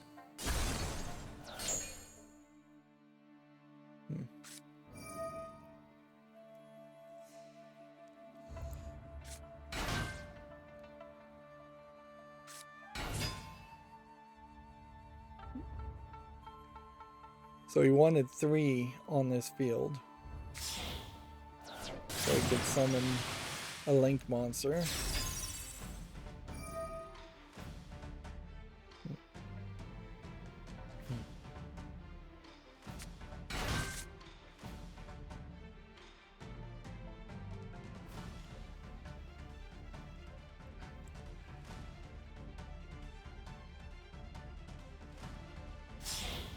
I'm starting to yawn. See, last Video Games Chronicle article for today. Nintendo says it will patch a game-breaking Kirby 64 bug next week. Which that then brings us to the Gamatsu articles. Trinity Trigger adds a PC version, PS4 and Switch demo, and now available in Japan. This is a RPG game. JRPG game. Doesn't look incredibly terrible, but still doesn't really catch my attention. Sony Interactive Entertainment outlines the PlayStation VR2 launch output, new IP and live services plans, PC and mobile support, and more. So they put all the announcements that VG Video Games Chronicles broke into like 5 announcements into one article, because I imagine so little was actually said about any of those individual things they didn't really need an article. This guy is really playing and we're not getting that disconnects anymore. So maybe it took Konami's server a little bit of time to reset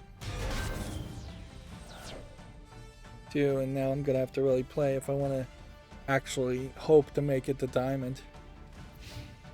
Again, honestly, I don't care if I network trouble my way all the way to Diamond level 1. I'm more than happy to take that victory. Like, sure, I'll always know there should be an asterisk behind any success that is achieved that way, but I'm more than happy to succeed first and explain myself later.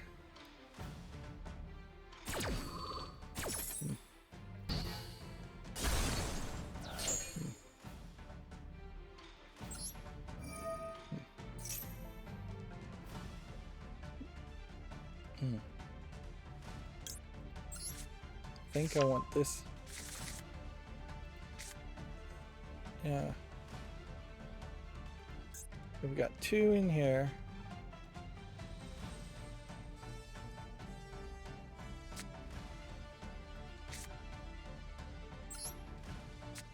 I don't know if I have enough characters. I don't know if I have enough characters in the field to pull something off here.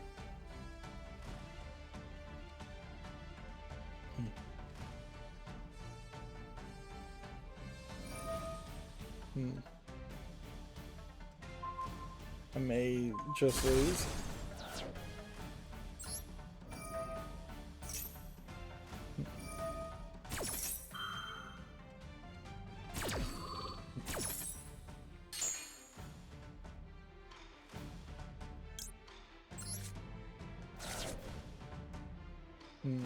That effect didn't activate either. Yep. I guess if I maybe survive another turn, I can turn this around. It'll be just a question as to...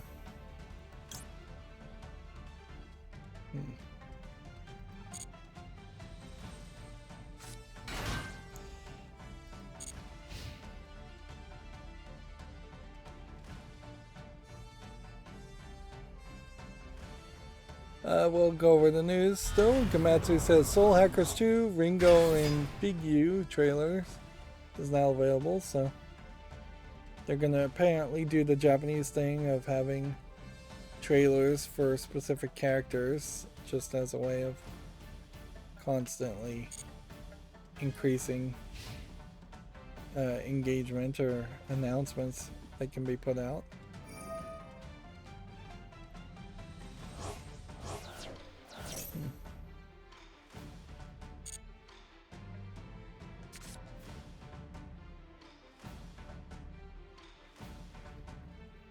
Ideally, you would want to see them merge several of these characters into one, so I could banish that character later.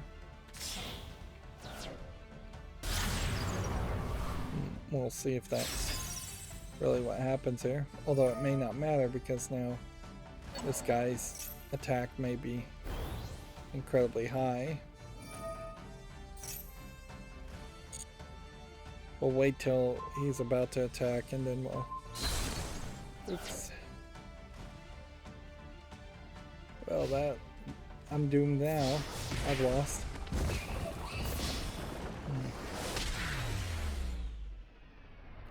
Well, I guess we couldn't ride that gravy train all the way to Diamond 1. But who knows? Even Platinum 3 is more than enough.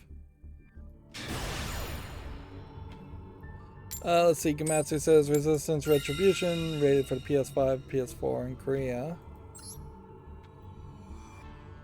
A French Revolutionary Resistance or Resistance in France might be interesting, but yeah, the visuals here kind of make it a post-apocalyptic France, which I don't know if that's the best way you'd want to see France depicted.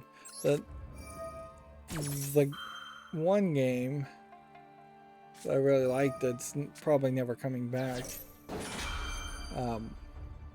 where you were in World War II, French Resistance, I think was kind of the best example of how you would set something like that. And there actually isn't really that much that you want to depict as far as a French Resistance anyways. You just want like the Eiffel Tower and the Arc de Triomphe and that's about it. Like, perhaps if you set the game during the French Revolution and and you have the peasants beheading the oligarchs, then that might be an interesting backstory for the narrative.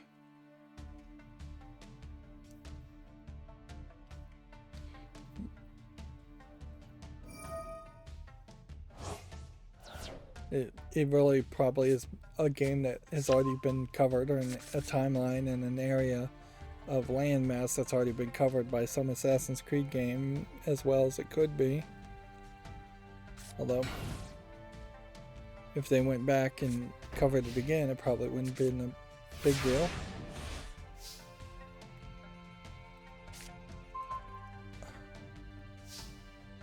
Alright, well, I somewhat devastated him.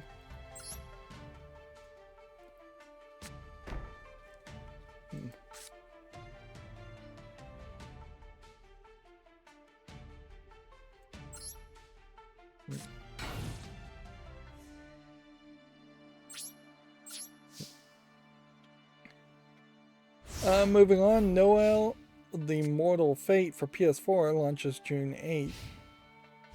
This is some kind of adventure game. It's also available for Steam, so we could just see that it's overwhelmingly positive on Steam, and yet it definitely looks like an RPG Maker game. It did make it to my wish list still, even with its kind of rough graphics, which I don't want to be incredibly picky to the point where I'm just saying no to anything that does not look like a AAA game, but I am somewhat picky. Okay. If we do this, I don't think this does anything for us. I think our best bet is to discard this card, so we can destroy this one and this one.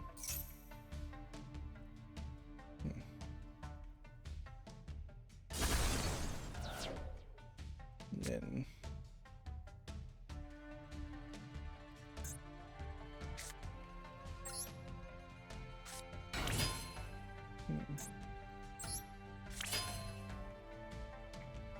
I think at that point, what you gotta do is special summon something. 1600 is probably your best bet.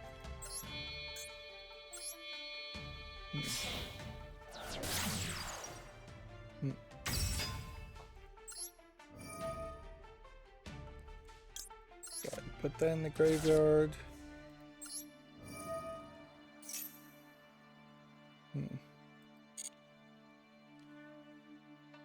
And then add this to your hand.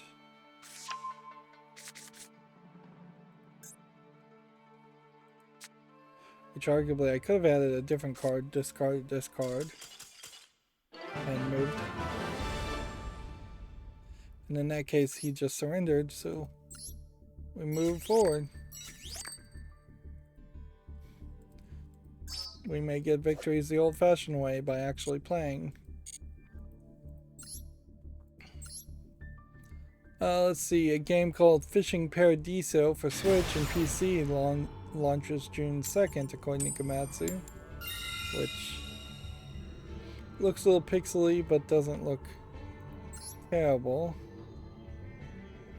I wouldn't hate a fishing game as much as I might hate something like a Stardew Valley farming game, even though they are roughly the same type of game. I think there is a way you could make a fishing game a little bit more streamlined, for lack of a better term.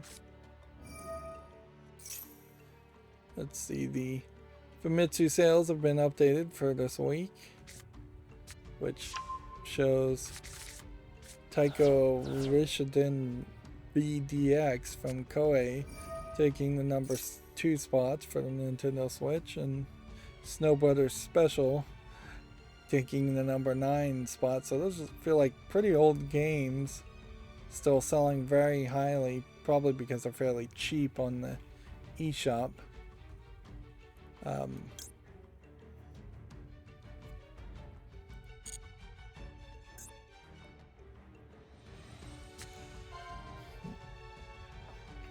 Which, that, if anything, may indicate a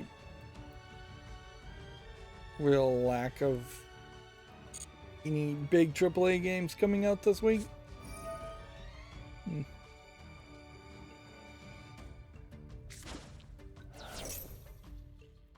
And I assume that's combined sales, not physical sales, because I don't think those games came out physically at all. Let's see, Kadokawa Games is going to divest part of its business to Dragami Games, a new company established by Yoshimi Yoshida. Yoshida to retire as Kadokawa Games president in June. So it seems like a bit of a split, although it may not really amount to much of anything. Japanese may often do these kinds of things for kind of symbolic reasons, or for weird Japanese copyright legal reasons, or just how business is done in Japan, weird ways business is done in Japan, just because. Like, I'd have to do a bit of a deep dive to even know what Kadokawa Games has made. I wouldn't be surprised if it is just a collection of mobile games and nothing else.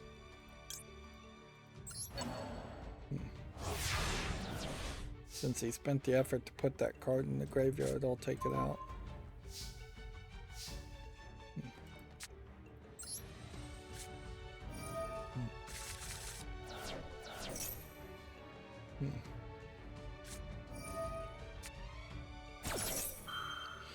See, in this case, him using Ash Blossom to cancel it so it doesn't draw 2 cards is not even a big deal.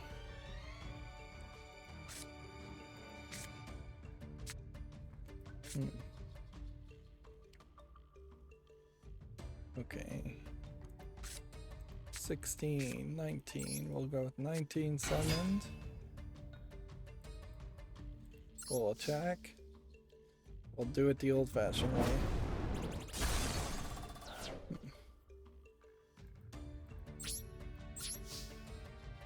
Let's look at some of the games that have come out in the past couple days on Steam.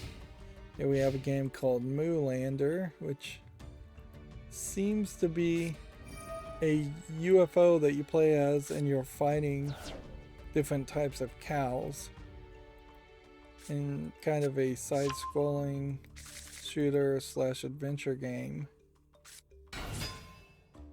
Unless you're actually playing as the cow, which I just don't think that's the case.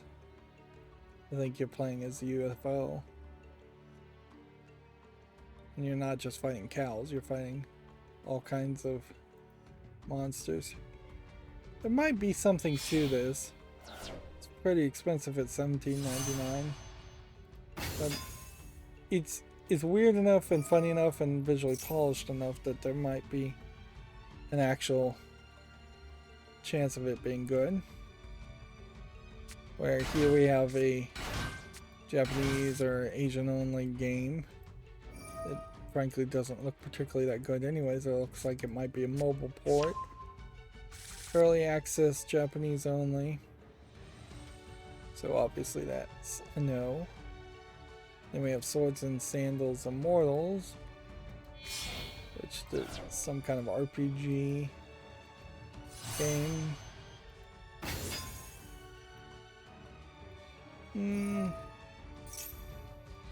It looks like a mobile game a little too much now too. $17.99. Seems like a lot of games now by default are just listing themselves as $17.99. We might be hitting a point certainly where we are starting to see games that will adopt features and UI elements from mobile games, so much so that I'm just going to start to think a significant portion of games look like mobile games and dismiss them out of hand just because of that. Which inherently I can't take all the blame for that bias, because if you're going to make a PC game, it should feel and look like a PC game. It shouldn't look like a mobile game. Arguably the Marvel Snap game, when it comes out, it's going to have to work pretty hard to not make itself feel like a mobile game. Yu-Gi-Oh! Master Duel does not feel like a mobile game, even though it is half a mobile game. With the exception of not having an exit button and just gears icons. I don't really hate the idea of gear icons being a thing.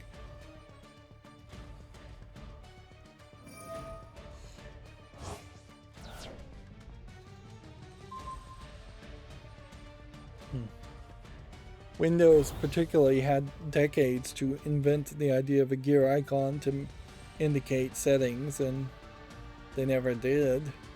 So you would have settings under either file settings or edit settings under a Windows menu, pull down menu.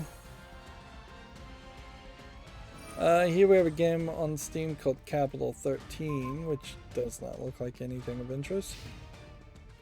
Here we have a match 3 puzzle game, which I wouldn't be interested in.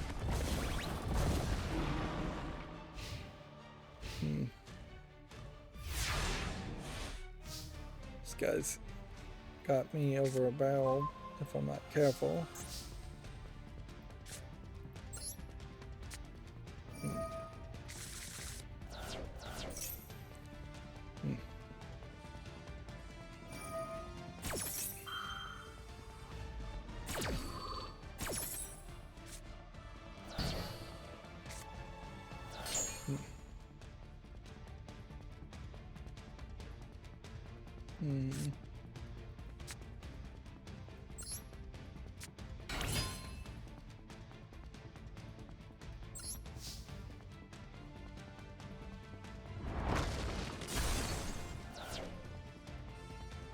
Let's see.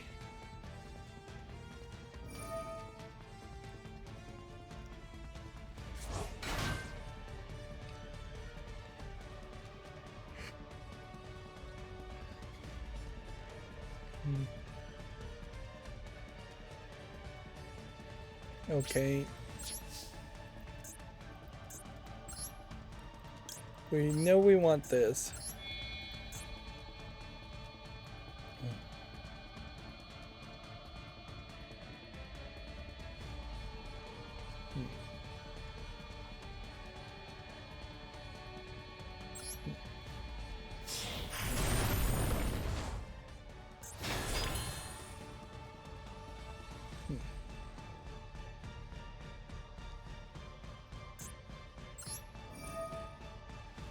Yeah, I think your best bet is to destroy this.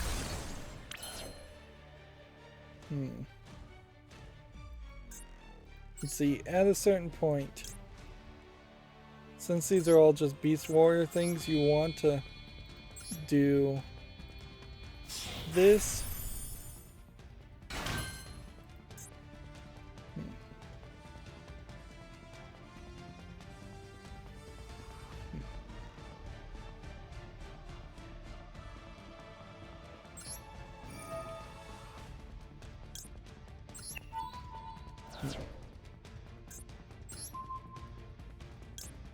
And then we can do that and switch it around. And then we can special summon.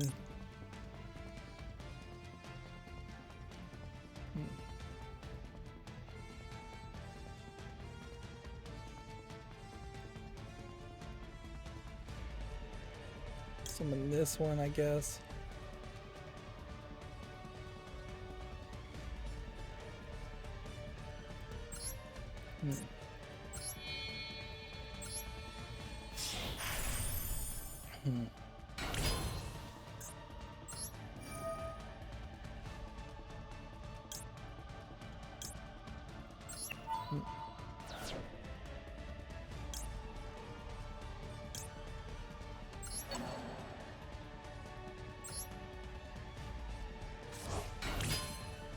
And see, at that point, I think that's where you start to do something kind of crazy. And you can get the Link monster on the field.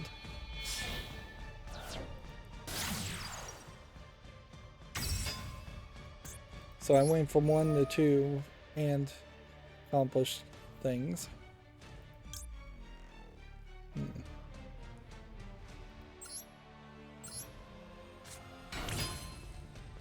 And we should have enough people in the field now to summon a 4.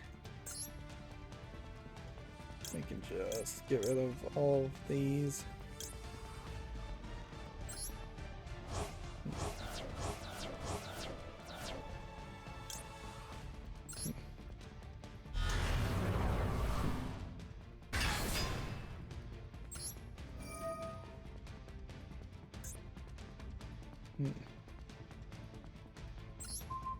I probably shouldn't have activated that banish, but whatever. We'll see what happens here. See, now that I've banished that card, that probably is going to bring him back.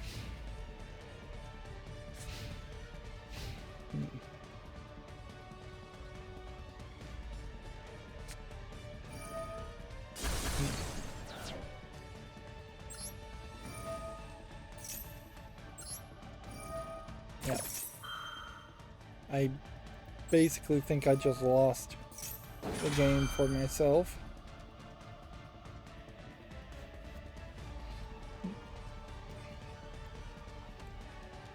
Unless he's just gonna concede or I'm gonna disconnect.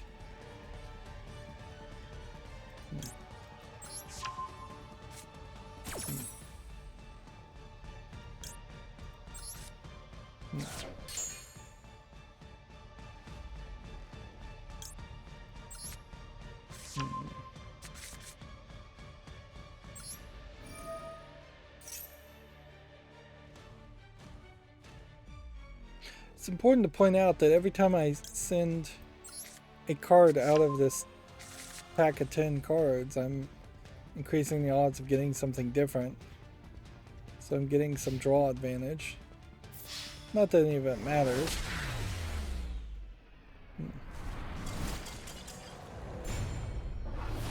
It's just kind of a great example of how you have to understand how your deck works and how every single card works in almost every single scenario, or you're going to end up losing just through ignorance. Here we have a game on Steam called Arcade Spirits, The New Challengers. This is, I think, at this point, a visual novel series, because I think there's 2 of them, at least. I don't think there's anything particularly interesting here, though, that I would want to do. Frankly, at this point, I'm unlikely to cover any visual novel. It would have to be definitely a top tier one, almost certainly a Japanese one.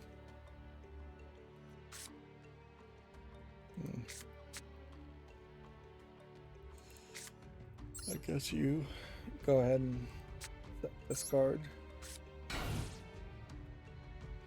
Here we have a game on Steam called Good Luck Have Fun, which looks like it's a 3D frustration platformer. Nothing else of real interest. Here we have a game called Soot. Seems to be some kind of base city management. There might be something to this.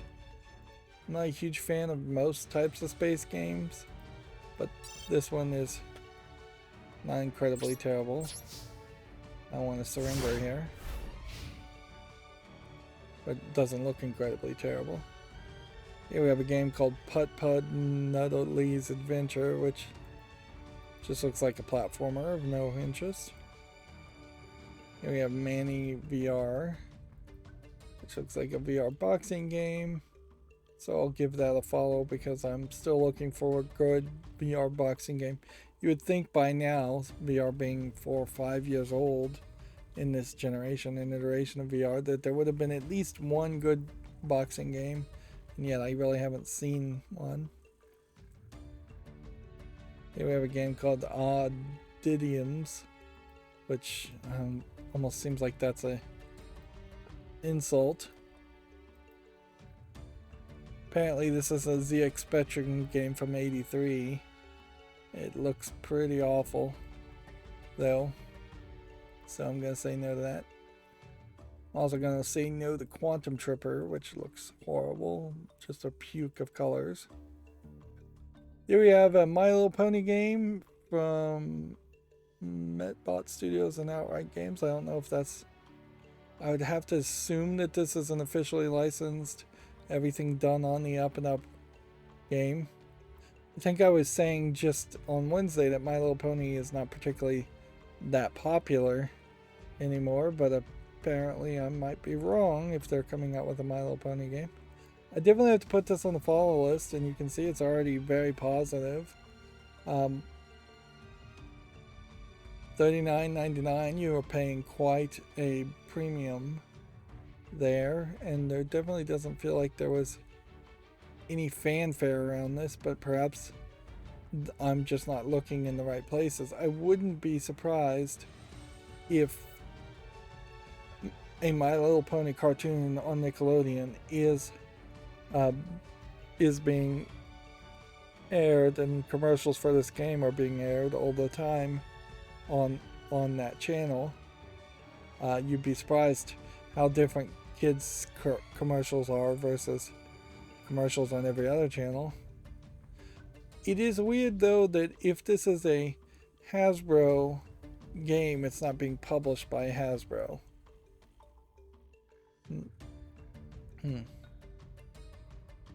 Yeah.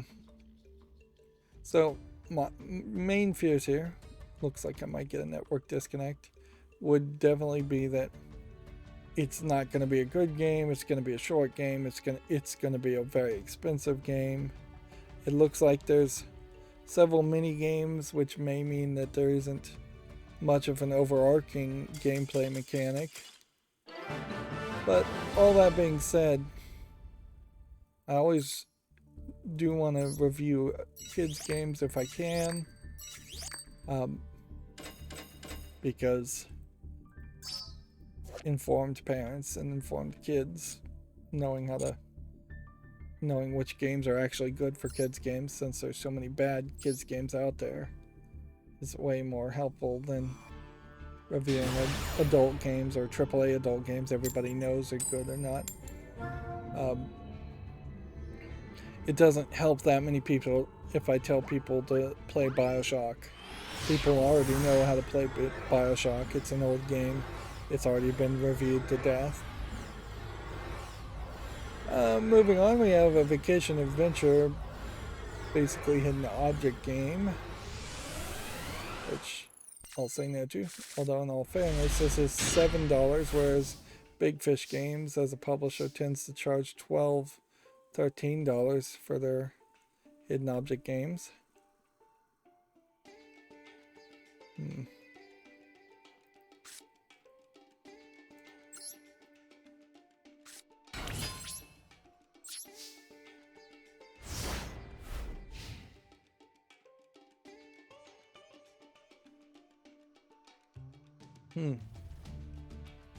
Oh, so actually I think I could probably every turn I could probably start off a turn earlier by going through the whole process of just making these XYZ monsters down here, getting all of those in the graveyard. Beast Warrior, Beast Warrior, Beast Warrior, Beast Warrior. They're all Beast Warriors. So I should just special summon, special summon, special summon. That'll put 4 4 of them in the field, in the graveyard, then I could discard, and special summon that too. And on the first turn, I could potentially have my main character on the field.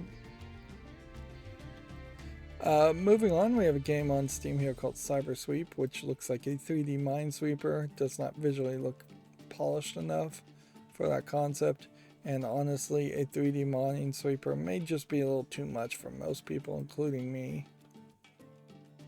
Here we have a game called Project Maidenless, which looks like it is probably an asset flip game. From looking at the UI, looking at the darkness, looking at the things that are being presented. Yeah, I think we can say no to that. Here we have a game called Light Out 2, which looks like a horror game. Maybe a horror walking simulator. I'll give it a follow, though. Horror games still managing to look a lot better than your average game. We have a game called The Garth, which looks like it is a kind of visually polished or nicely polished choose your own adventure game. So I'll give that a follow. Roadie Life. Trucker simulator, I suppose. Yeah, it doesn't look like there's enough game there. No. Blame the Purge of the Century. It's possibly an asset flip first-person shooter. Yeah, I think that's what I'd lean towards calling it. Although the UI does look a little bit better than your average one of these. And the interface looks alright. It doesn't look as terrible as it could, certainly.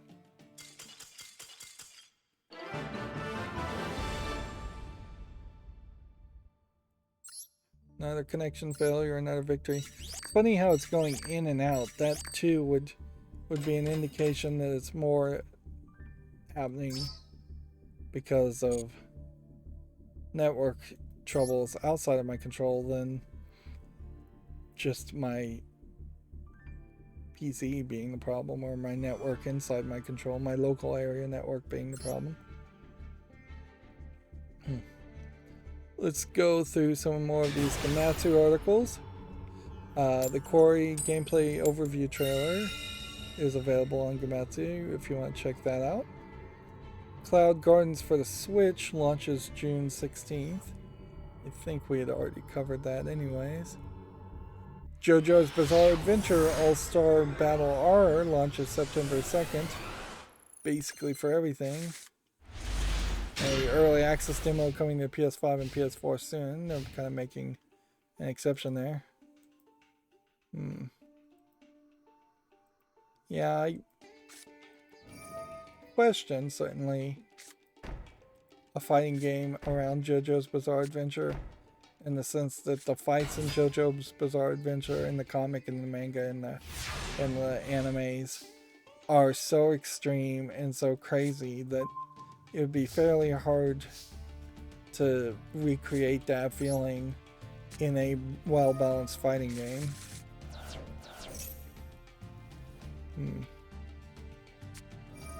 And at a certain level, I've just never been able to get into JoJo's Bizarre Adventure.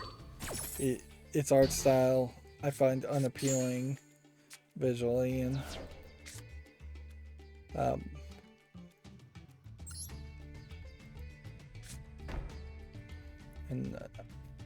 for lack of a better term, I find it bizarre. But I definitely know other people are really enthusiastic around it.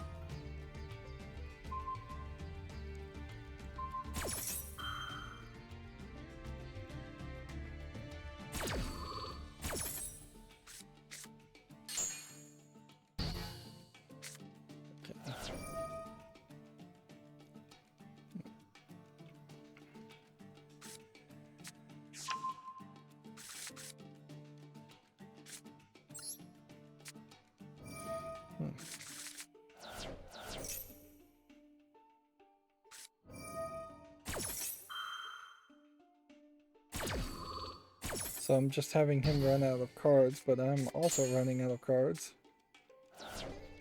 So I could do this again, but the level of insanity of doing it again would be a lot. Like playing this a third time. So I'm going to just set that.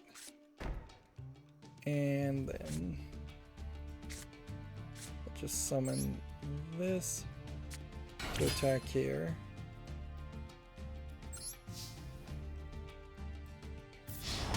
Direct attack. And then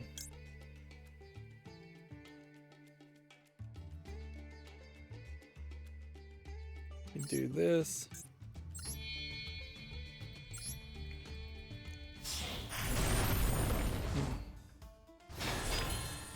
And then you activate this, which sends this to the graveyard to destroy this. Then you do this one.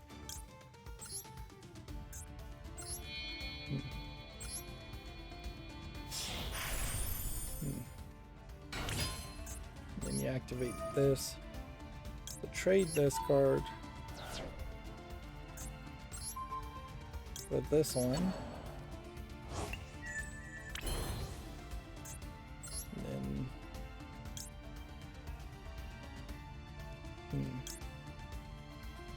just pick one here. I don't think it really matters in this case.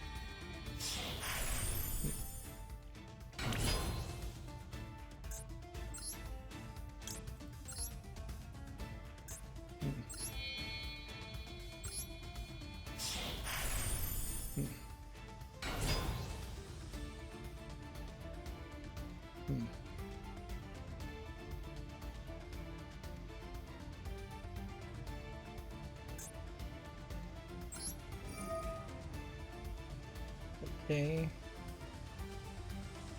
And then the next step of this is to special summon something like this.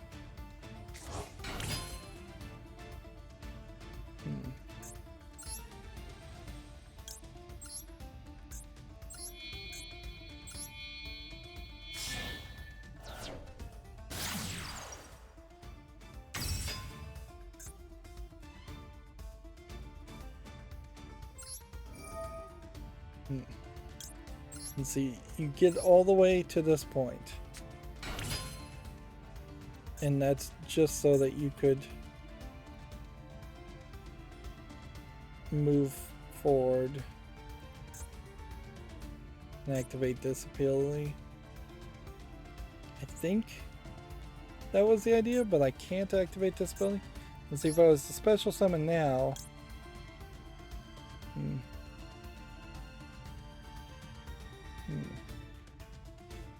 I don't think that helps with anything. Yeah. So I think that's as far as you can really go. For some reason. I don't know why that's the case though. I don't know why I couldn't activate this ability. Seems like I should have Beast Warrior monsters that can be banished.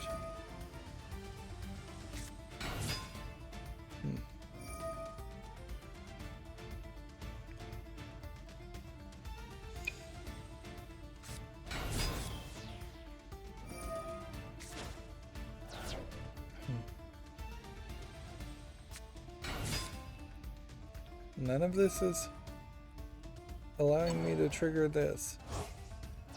Interesting.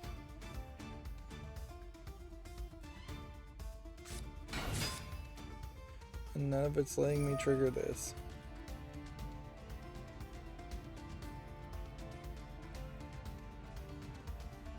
Let's see. Gamatsu has an article here. Dragon Quest Treasures teaser trailer and more news is going to come in June. So it seems like a new Dragon Quest game. They did say that they had like 12 Dragon Quest, I think it was 12 Dragon Quest games in development at the same time. So it's not super surprising that there's this many Dragon Quest games getting announced, and spin-off games, mobile games, things like that. That all being said, it does definitely feel like too many. Man, what is stopping me from activating anything?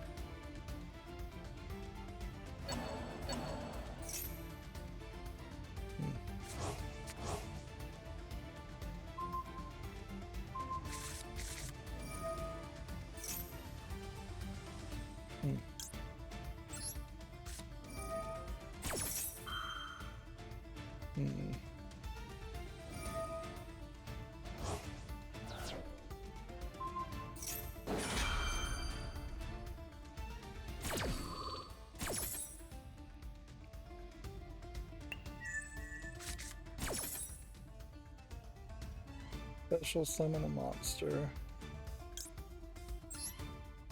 And then another monster. Not a monster. Not a monster. 1, 2, 3, 4. Then special summon this using each of those 4 things.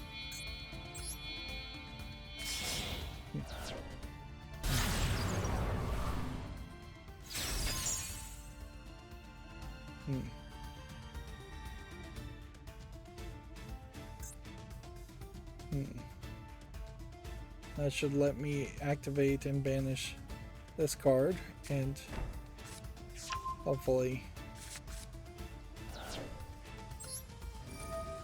keep myself in a very safe position.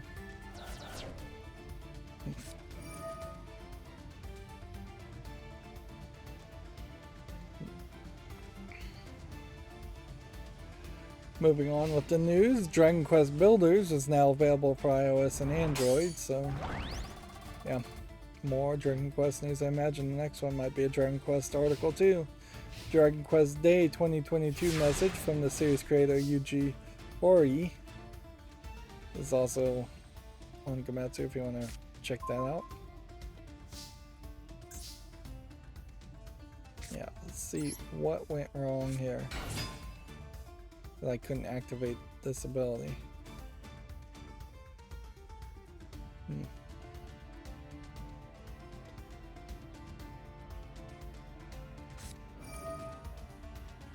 Let's see. He's gonna do some things.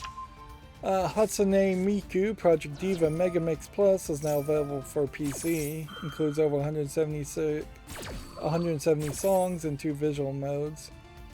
I wouldn't be surprised that anybody that tries to stream this gets content ID claimed, copyright claimed from Japanese companies all over the place. And it'd be kind of hard to believe that Hatsune Miku is still as popular as she once may have been.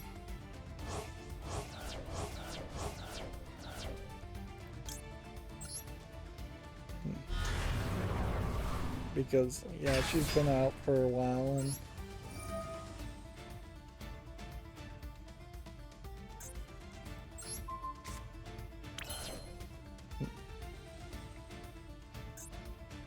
let's see. Gonna go ahead and just replace this with this. And place it here. Which arguably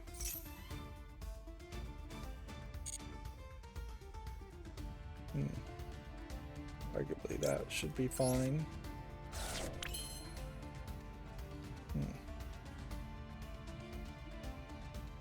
Right.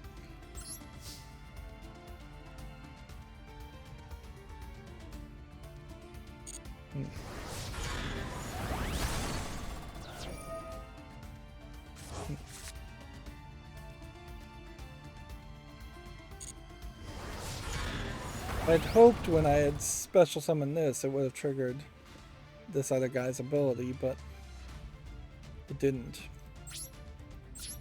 Oh well. Let's see. A game called Neon White has its voice cast announced. Steve Bloom, Elysian Packard, Ian Jones, Quarterly, and more. What's weird though about this is that I don't recognize this game. Yeah, apparently it's coming soon from Annapurna Interactive. But in a lot of ways it definitely looks like something I would have just easily dismissed. Let's just go ahead and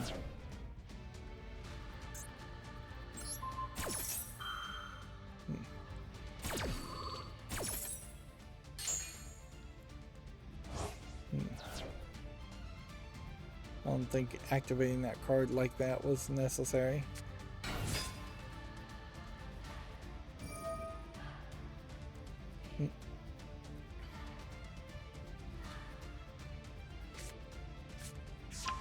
Let's see. SD Gundam Battle Alliance launches August 25th for basically everything. I'm still trying to find some hope, I suppose, that any Gundam game would be good, and I don't think an SD Gundam game would be what I'd want to play. Gundam Evolution has a closed network test for basically all the major platforms, Xboxes and PS4s. I assume that's a different Gundam game. SD Gundam G Generation Eternal has been announced for iOS and Android, so clearly there was a major presentation there. And this guy is building up his ranks. But he's still got to get over 3,000 or banish 2 characters or destroy 2 characters.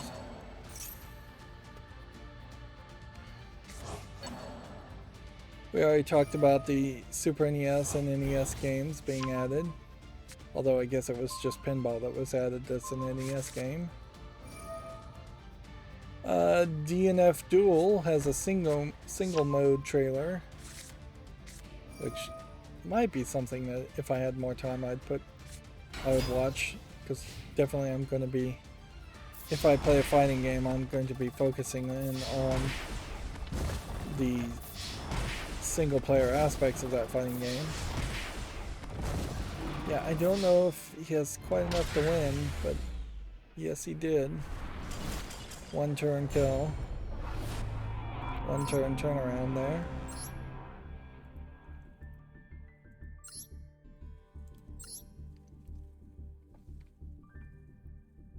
Honestly, I'm not sure if I haven't made it up several ranks. I may very well have not ever made it to gold if I didn't have network trouble. I definitely, very possibly, would have never made it to platinum if I didn't have network trouble. I could see people making an argument that nearly 50% of all my win streaks and all my success in this game has been due to network trouble issues and not actual good gameplay.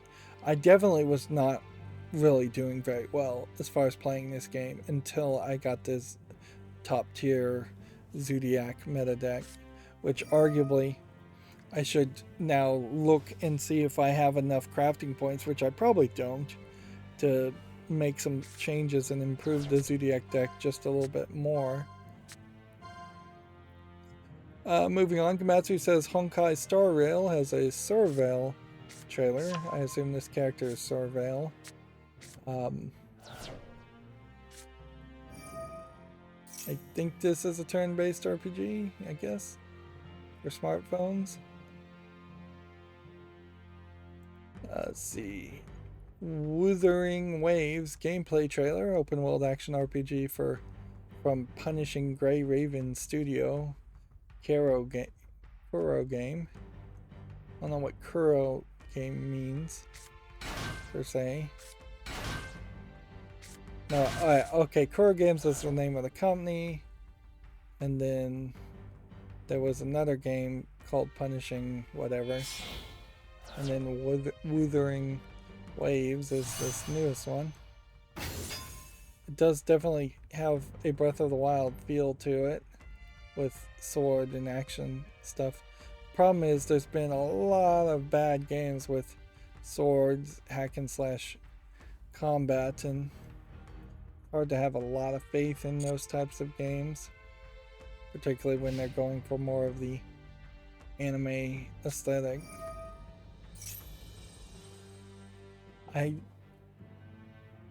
Open world RPG, and then there was a game apparently called Punishing Grey Raven. I've never heard of that. But this Wuthering Waves doesn't look terrible. It may not have much of a story to it, though they're not really focusing on that at the moment.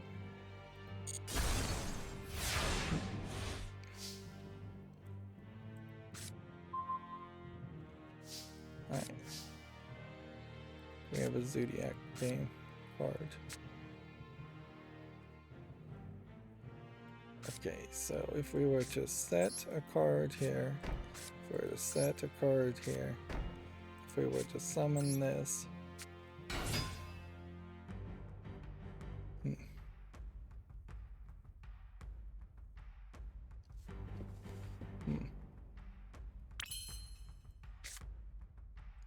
Let's try this. Discard this card. Put that on the field. Activate. Can we discard a Zodiac card without getting rid of this card? So that go back to the hand. To stop this from happening. Oh, he seems not to be moving.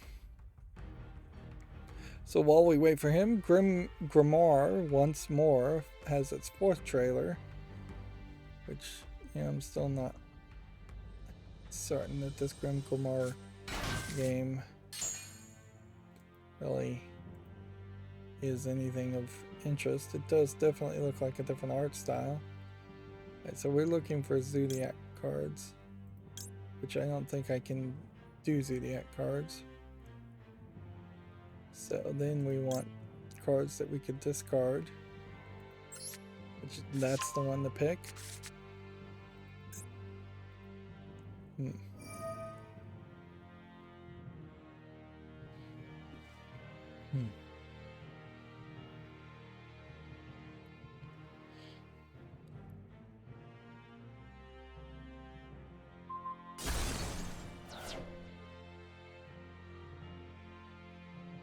Okay. Puts 2 on the field. Do we want 2 or do we want 3?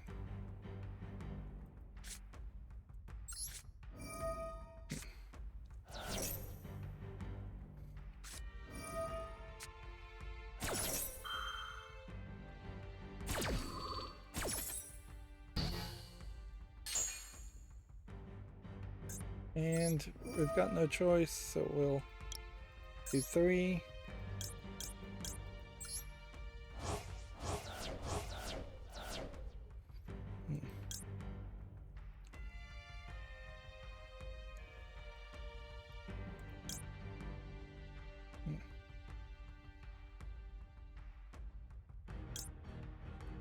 $2,400.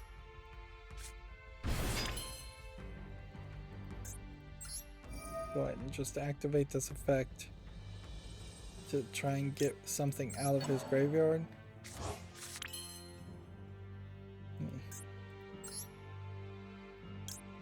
Meanwhile, we'll then trade that up.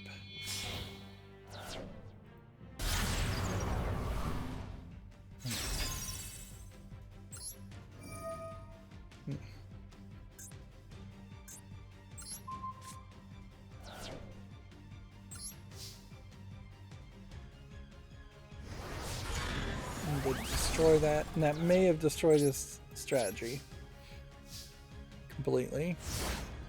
RPG Maker Unite details character animations and asset graphics specifications if anybody's really interested in that. I'm not interested in it existing at all. Koyu Majo Yu Remelia Scarlet Symphony details new features. I'm not sure I really pronounced that right. So looks like this might be a Castlevania clone. Maybe with a bit more of a moe anime style to it. At least in the cutscenes, not so much in the actual gameplay.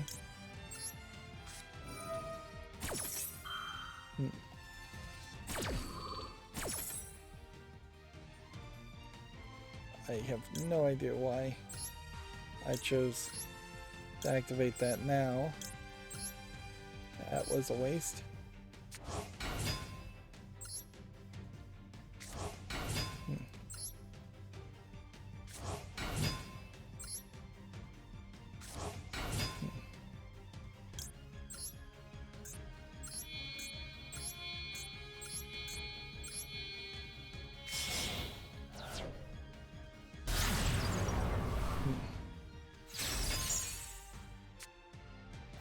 Guess we can activate it once. We can activate that too.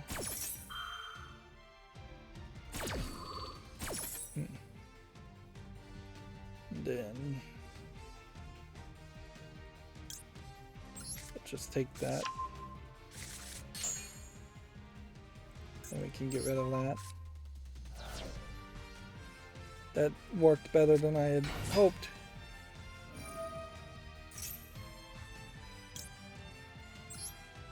Let's just see if we can wreck him some more by canceling his effect.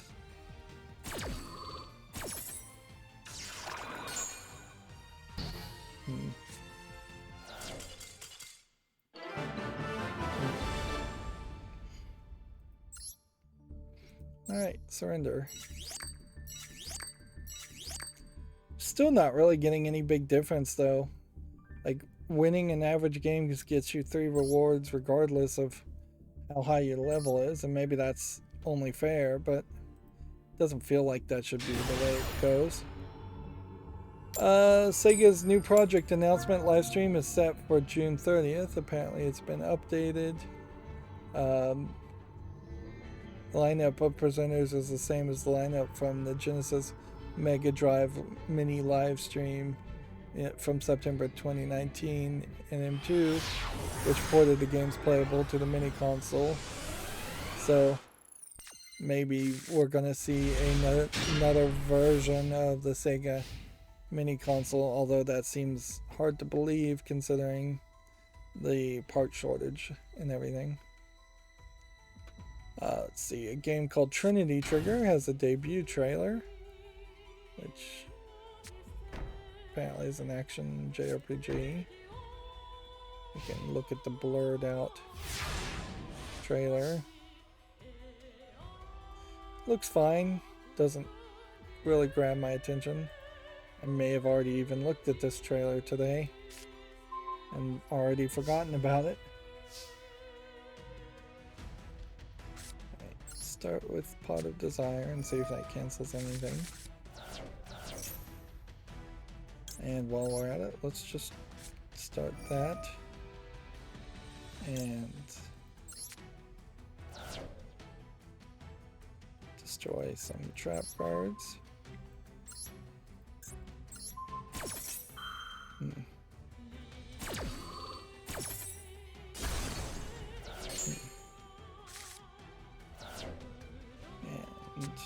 set this one.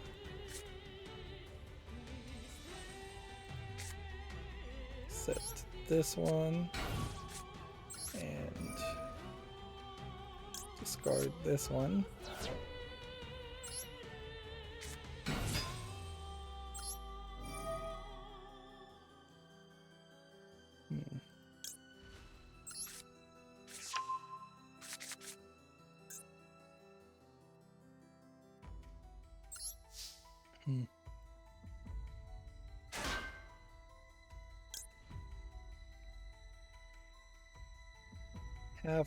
having the attacks wouldn't do anything, so I'm just gonna have to take that damage.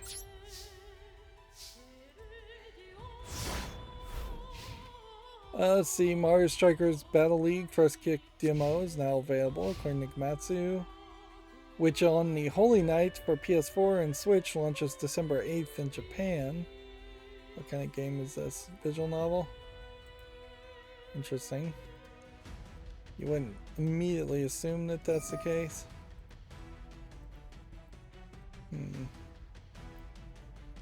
Yeah, it looks like it might be an interesting visual novel, but they all do. The State of Play set for June 2nd, featuring third-party titles, a sneak peek at PlayStation VR 2 games. And then our last Gamatsu article for today is the Fire Emblem Warriors 3 Hopes Leicester. That's the UK version of how Leicester is spelled. Alliance trailer.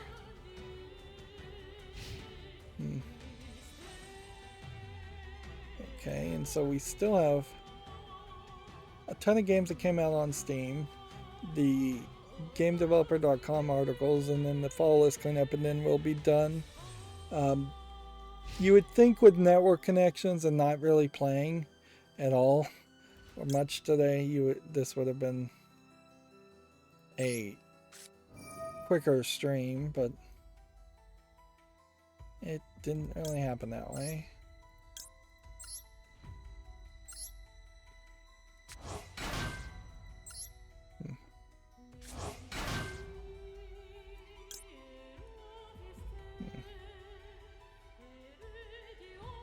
Do I have something I could special summon? Okay, yeah, this is the one to take.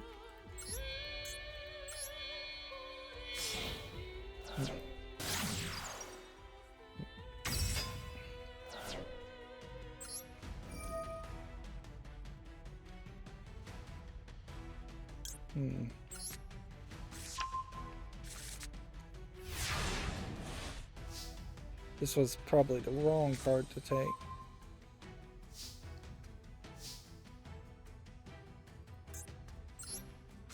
See, if I flip this, that should let me now potentially take this.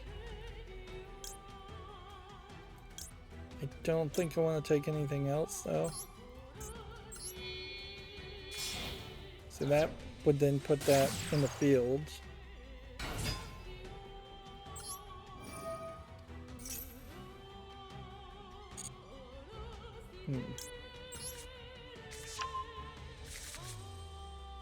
Okay. Summon here.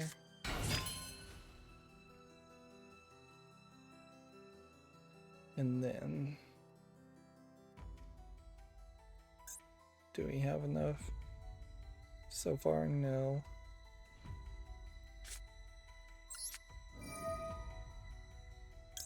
Toss this one.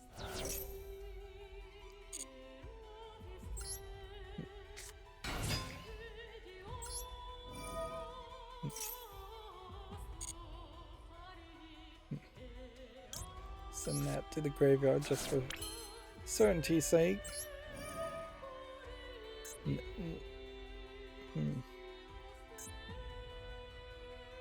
That didn't work. Why did that not work?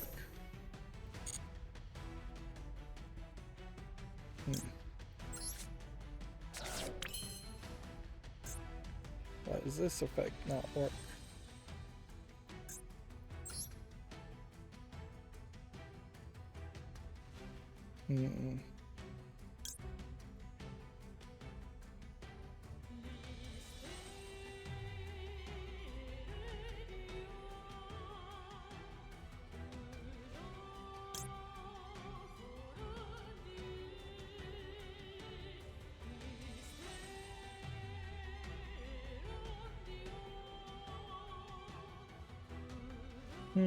I don't know which one I want to really take.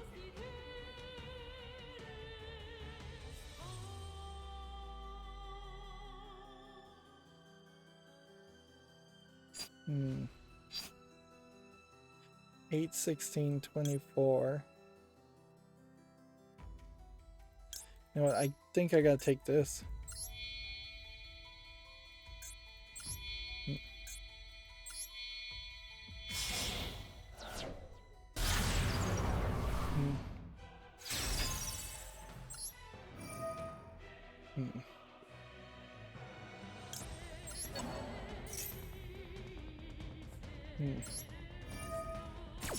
I gotta move fast here. I'm gonna run out of time.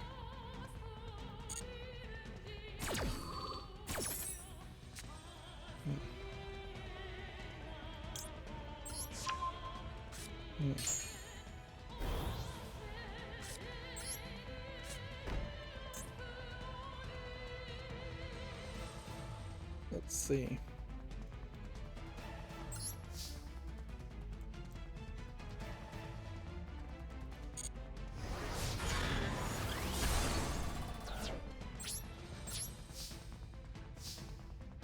Okay, I got there. Here we have a game on Steam called Survival Island, which doesn't look like anything of interest, so nope to that. Row bounce looks like MS Paint level graphics, so no to that. Holy poop here. Looks like a joke troll game, so no to that. Yuck Yosho. Don't think there's enough polish here for this to make it to the fall list either. It's a cheap game.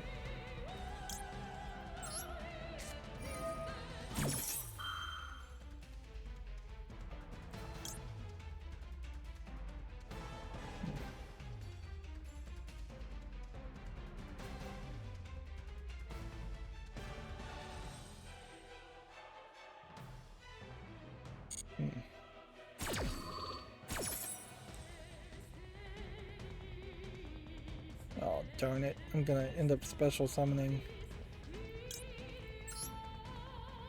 this monster just for him to be destroyed.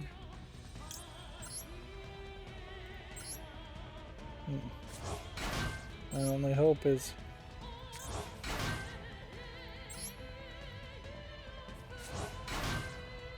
I could possibly summon something that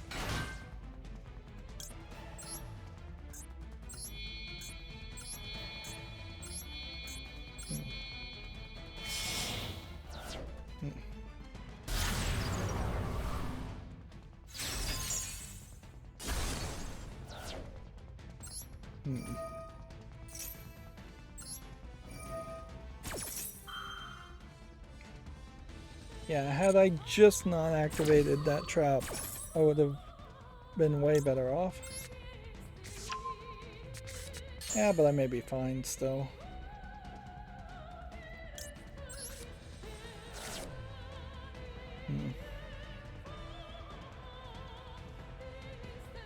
Let's see, we have a game on Steam here called Mini Trains, which doesn't look like it's quite enough of a game. Also, it's Chinese only, so I can easily dismiss it that way. We have KO the Kangaroo, which, yeah, this was a big one and I've seen a lot of trailers for, so I'll put that on the fall list, although arguably I could just put it on the wish list right now too. I'm kind of leaning towards the idea of not putting anything on the wish list unless I'm absolutely certain about it. Even if it has 30 reviews. Although that would just waste my time a little bit. Here we have a game called Prayer of the Faithless, which looks like it's an RPG Maker game that's trying to be edgy, so I'm going to say no to that. Here we have a game called Parallel, which doesn't look like much of a game or a collection of mini games.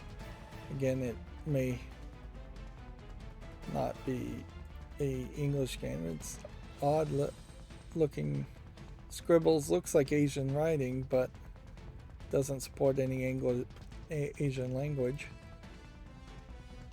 We have a game called Wibble, which seems like it's a twist on a Frogger slash playing as a squid game, or a quap game, I suppose is what you call it. But I'm gonna say no to that. Then we have Hellstuck, which actually kind of looks a little polished. I imagine this is a Jump King clone. Yep. With a hell theme and multiplayer. Which that's not a terrible way to improve a simplistic game like Jump King.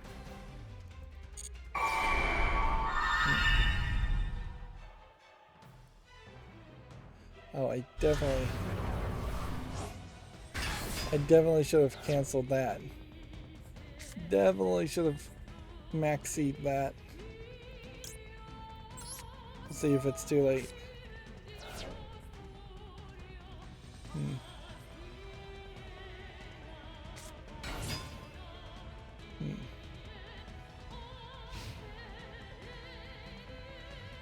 Nope. I've lost.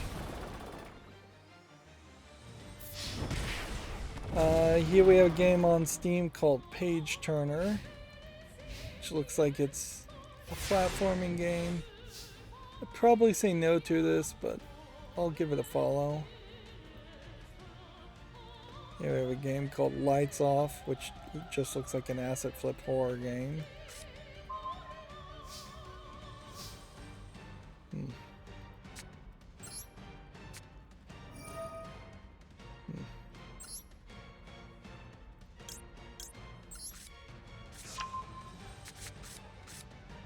Just see if we can pull this off.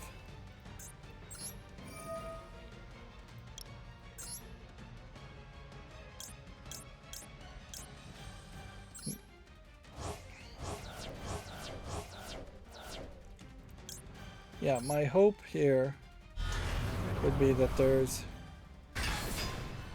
simply no other cards for him to play.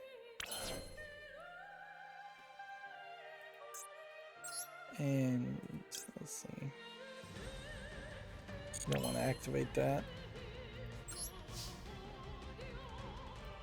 So destroy this.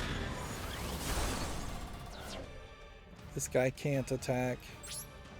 My hope here is that he doesn't have any effects anywhere that he can activate, and the card he draws isn't something he can really deal with.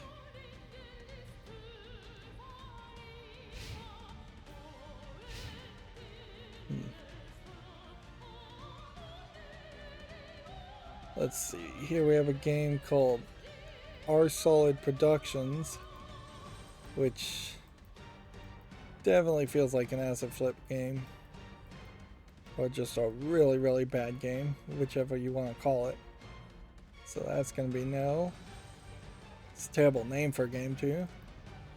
Here we have a hack and slash platformer called Grimland, which actually does address a lot of the problems I see with a lot of platforming games, in that it just doesn't seem like there ever are any enemies or a gameplay mechanic to fight the enemies with in a platformer. Here, the sword hack and slashing, the knocking boxes around, actually gives it a slight chance of being something worth playing. I don't know if it gives it a huge chance. I'm gonna go ahead and set the spell because I don't want to activate it. I guess we can go ahead and summon this too. And see if that then would let us do something different.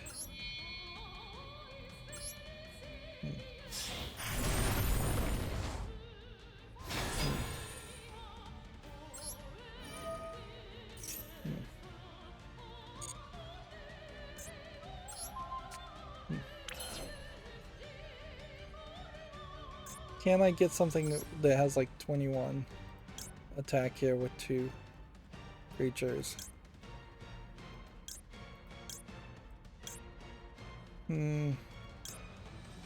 Maybe.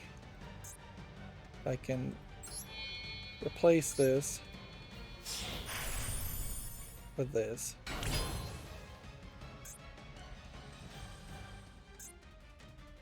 Nope, that didn't work.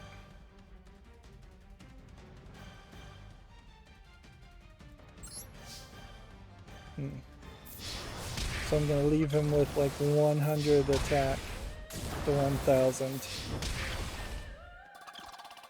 I don't know why that didn't work.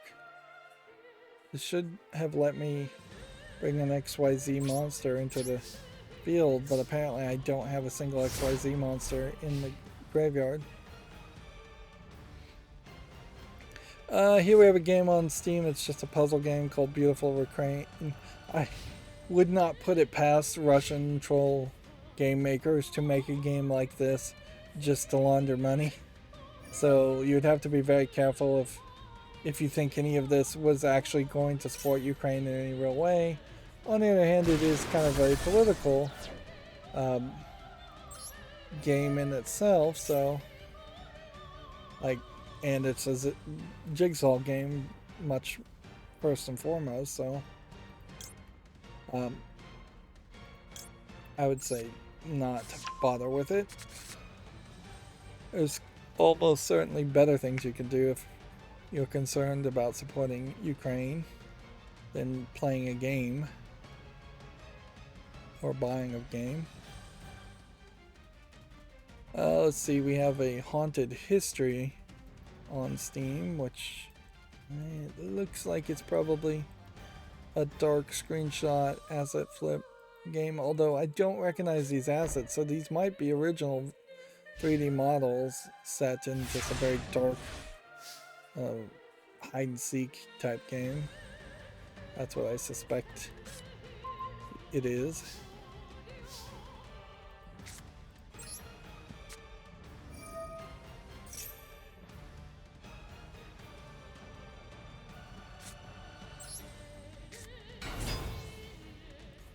We'll see if we can win.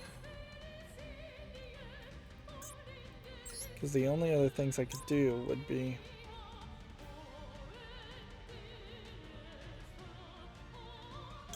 summon one of these guys.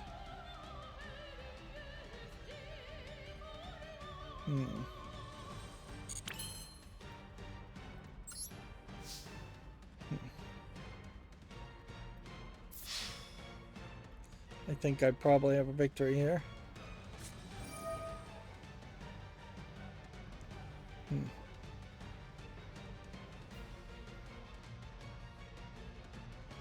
Nope, not quite. Here we have a game on Steam called Undying Lantern, which looks like it might be something. I mean, that's pretty much all I can ever say at this point, is games sometimes look like they might be something. Or you have something like the Sargosian Abyss here that looks like it couldn't possibly be a game that would interest me.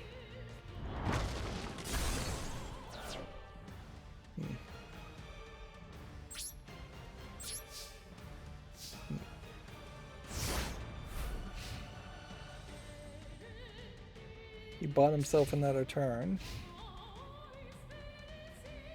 Here we have the Unexplored 2, the Wayfarer's Legacy, which looks like a top-down hack and slash type game. That deserves a follow.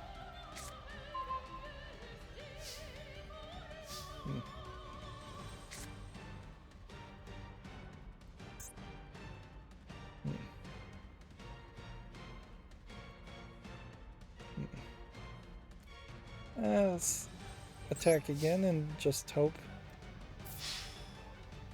we win this time. Like, the odds of him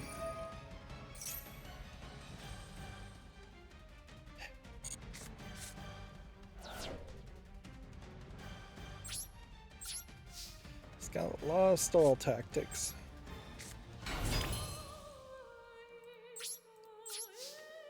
But his luck is going to run out. It has to. Here we have a game on Steam called Ruin or Victory, which doesn't look like anything of interest. And World of Music Interactive Simulator.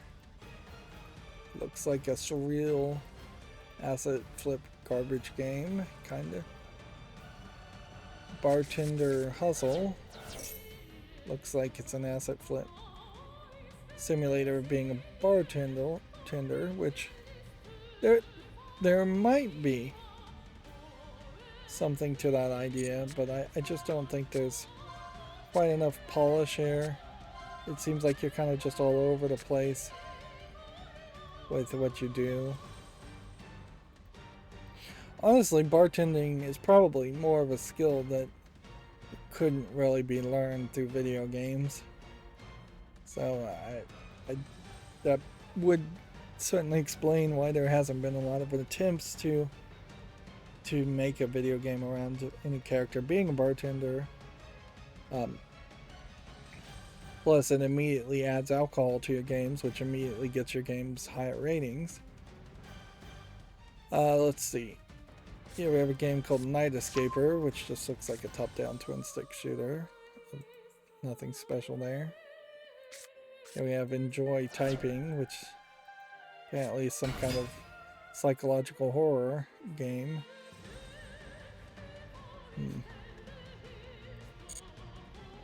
Is this one of those guys that I'm gonna attack and then end up dying and taking damage? Nope, he just suicided on it.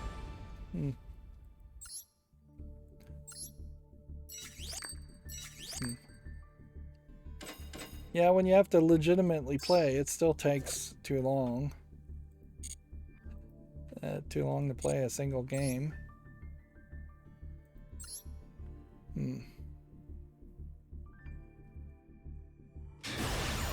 If I win, I get to Platinum 2, but that's pretty much all I can expect for today. In fact, I need to stop and just wrap up with the news. Here we have a game on Steam called Master Arena, which just looks like an arena shooter. Doesn't look terrible, but I don't think I'd ever play any arena shooters unless it was like Quake. RetroArch apparently getting a new update and that somehow being listed as a new game. And then Trigger Witch, a twin stick shooter that I might give it a chance. Just because of the idea of a witch with a gun appeals to me as being something slightly different.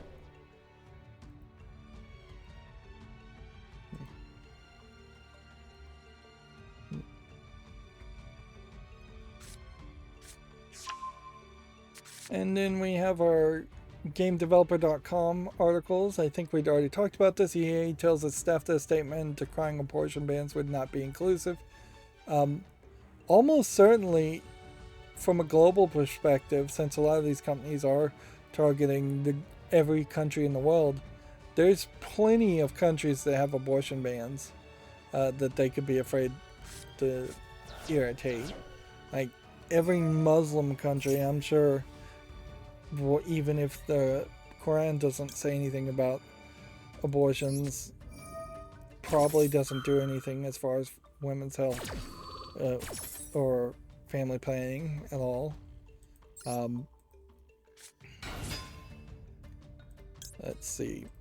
I wouldn't be surprised if abortions are illegal in China by some level, or in a lot of Asian countries. Like, I wouldn't be surprised if they were legal in Japan. So, any deeply Catholic countries are going to probably have abortion bans, or at least a lot of pushes towards that. The Vatican, for instance, almost certainly.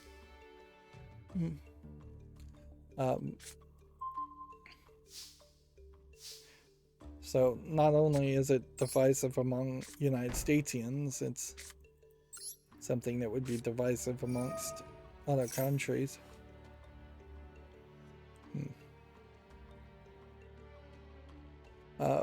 Moving on, PlayStation VR 2 will have at least 20 launches at launch, and clearly that was the biggest news of the past couple days, because that is the news that was repeated multiple times between Gematsu, Video Games Chronicles, and Game Developer. Sony's financial future will involve PC games and more live service titles. We also heard about that. Xbox has opted to pivot away from the current version of Xbox Cloud Gaming Streaming Stick hardware. So yeah, the current streaming stick hardware, whether it was released or not, does not seem like it's going to cut it, which is not super surprising.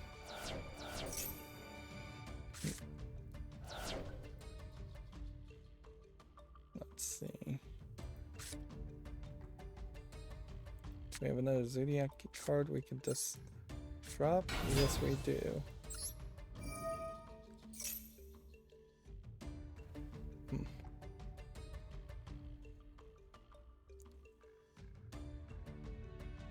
This guy's gonna take his time, apparently.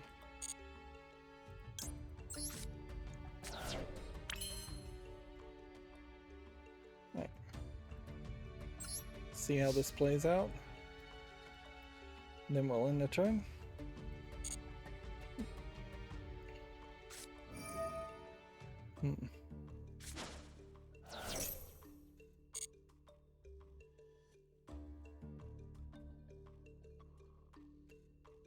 Let's see, GameDeveloper.com has the same story. Mafia 3 developer Hangar 13 lays off dozens of employees across the globe. Layoffs include over 50 employees at Hangar 13's Novato office. Dozens for a video game company is a large number. Cyberpunk 2077's next-gen patch is attracting more console players. Okay, that's probably good news for them. Although I'm, at this point, not particularly interested. And then June's State of Play to lead with third-party games and PSVR 2 sneak peeks. Let's not continue an attack there. And that's the last of the GameDeveloper.com articles, so that we just have the follow list cleanup. So let's finish this game and the follow list cleanup, and then that'll be the end of the stream.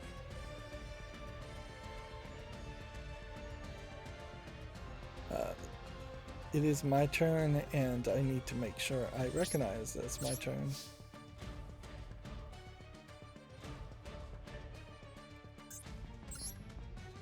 Okay. Let's see if this works.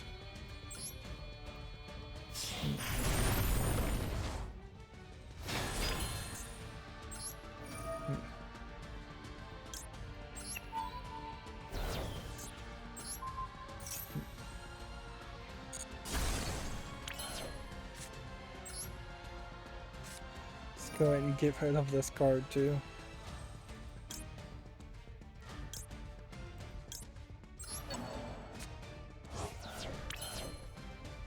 And now what we want is this one.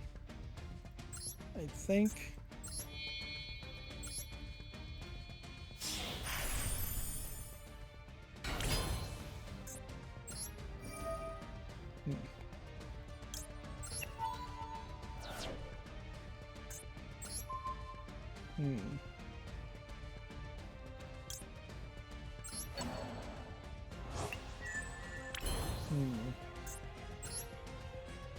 And then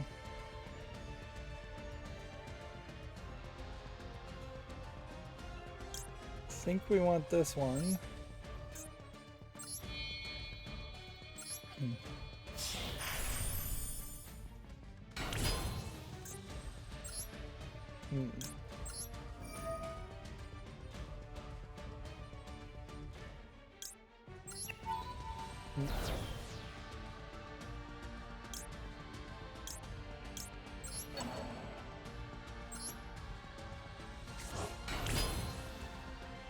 And then that brings us to a point where you could do this, and it just doesn't kind of matter, because his ability doesn't do anything. Then you do this.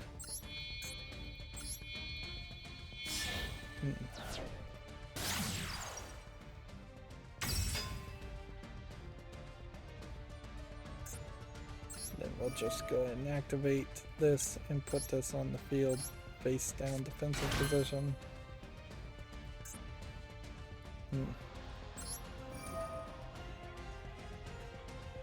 And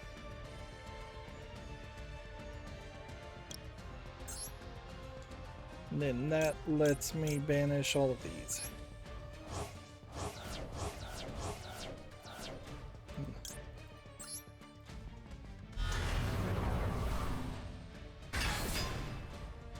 But then I can't activate that effect yet.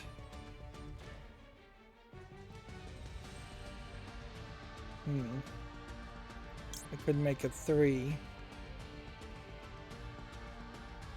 Certainly.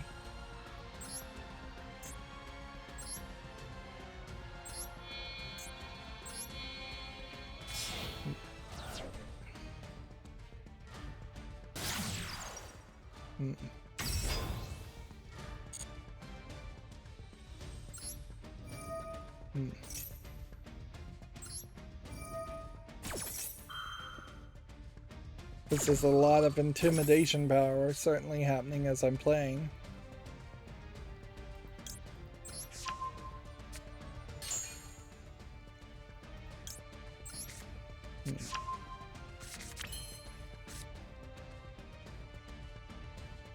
And yeah, let's just end the turn here, and we can potentially summon yet another character next turn. And while this guy is playing, we've got a game here called Scrapland Remastered, which I think might be more multiplayer focused as far as the game.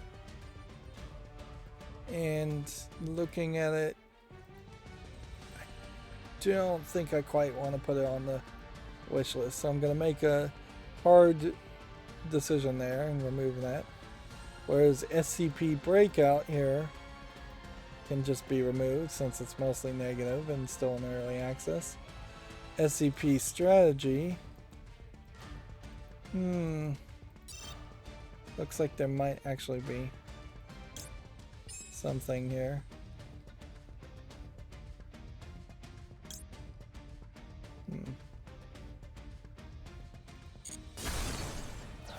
I could have activated that, but whatever. Need to make sure I actually play.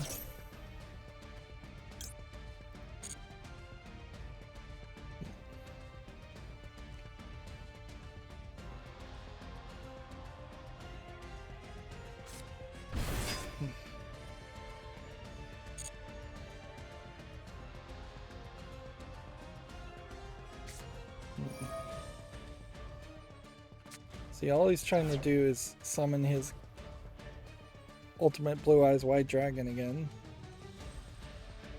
SCP Strategy, I'm gonna put it on the wish list just in case there ever is a point I do want to play a SCP game. No, on second thought, I'm gonna not put it on the wish list. It visually just does not look good enough. SCP Foundation here as a visual novel, I don't think is ever going to be relevant, so we can get rid of that. And this is all alphabetical, so that's why they're all SCP. Scourgebringer. It's rated very positively. Oops. Need to make sure I play. I'm going to run out of time. I have 138 seconds. Alright. We'll stop looking at the ball list cleanup for a moment, because the last thing I need is a stupid failure. I'd much prefer to get to rank Platinum 2 and do it. Now, this still creates a weird scenario where arguably I should play off screen and try and get to Diamond. Like, if I can get to Platinum 2, I might get to Platinum 1, I might get to Diamond 5. There's not a lot of reason to go above Diamond 5 other than just buffer, but yeah, it would be a different scenario if we were still getting network trouble, but we're not. There hasn't been a single frame drop since the network connection reset.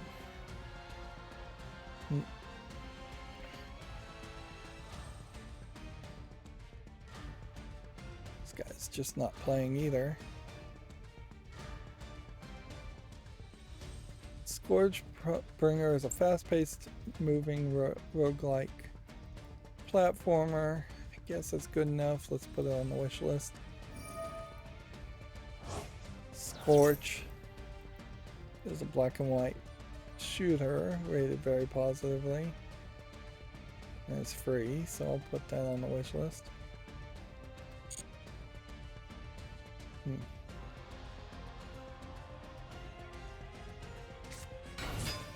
There's just far too many opportunities for somebody to kind of slow play things and then put the onus on the other player to pay attention, to realize it's their turn. And I hope Konami can kind of address that without addressing it in a weirdly bad way. Yeah, it seems like he doesn't have anything above 2100.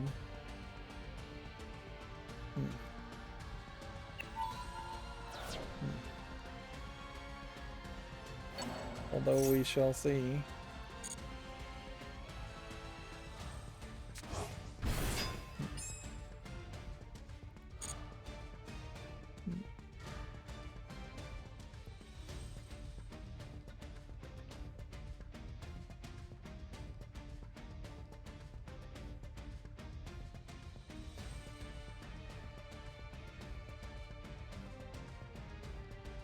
Here we have a game called Scooter Flow that's still in early access, so I'll give it more time, although it is very positive. Here we have a game called Scholar that needs more time.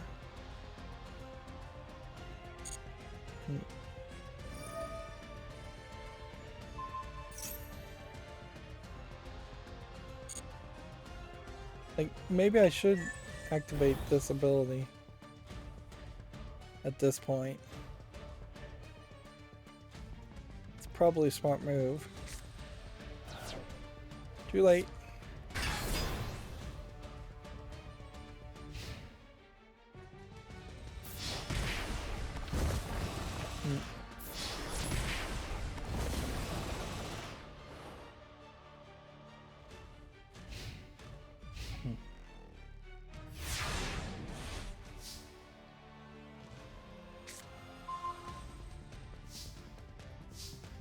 Yeah, let's see how this goes.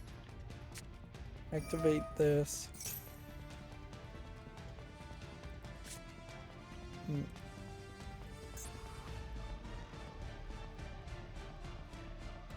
Add this to my hand. This. Summon this.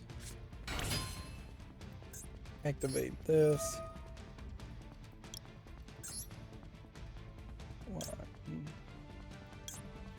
1, 2, 3, 4.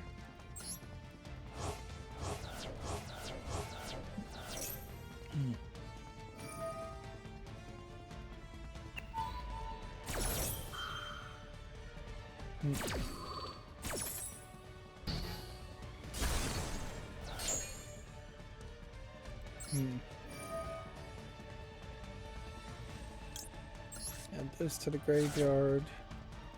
Activate this in the graveyard. I may struggle here to succeed.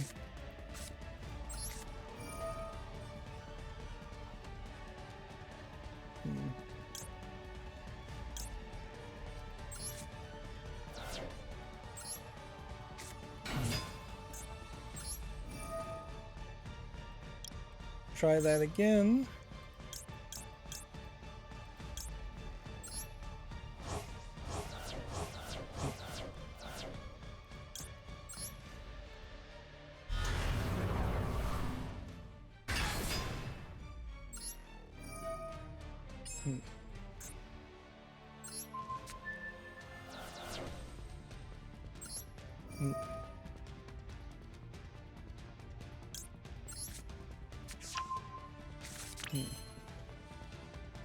And let's see, at this point, I don't think there's anything else I can do. So my hope here is that the next couple cards he draws, he can't do anything with.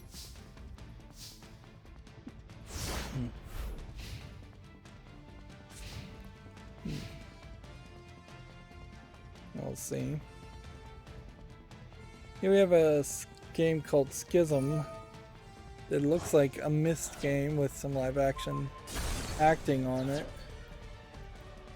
I think I have to just make an executive decision here, even though there's no relevancy here and nobody's ever reviewed it, and put this on the wish list.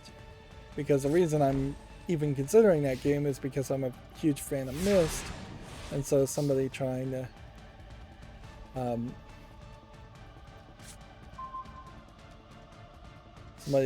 make a Myst clone is interesting. Just gonna toss this.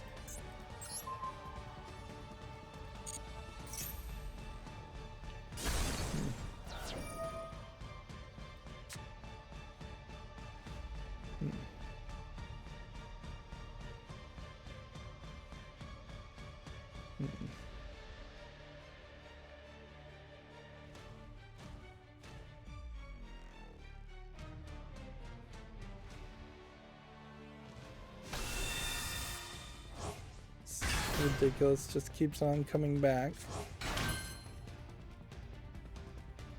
Alright.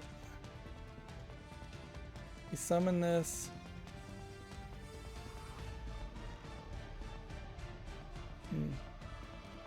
You summon this way. And the reason you do that is so that you can hopefully activate this effect and get something good.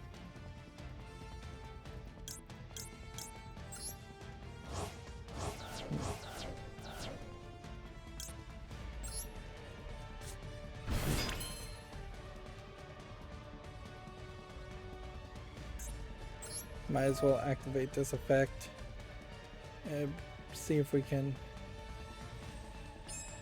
maybe get rid of something more.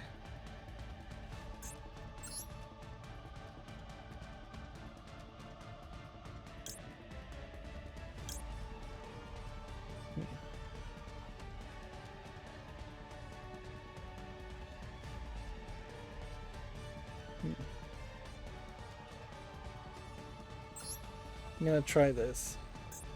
That one. And then that one.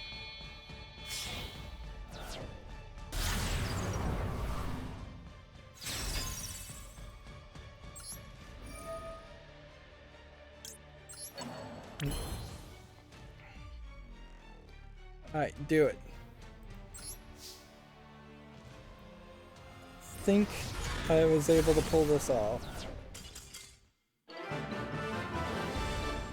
And on that victory, we will end today's play. We're up to Platinum Tier 2. I could certainly play off screen, but I've got more furniture to build. I've all of a sudden taken on a lot of projects where I'm ending up building furniture.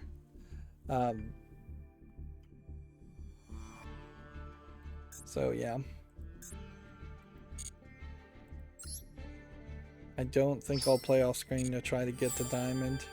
I think on Monday we might make it to diamond if we get really lucky, particularly if there's a natural network trouble again.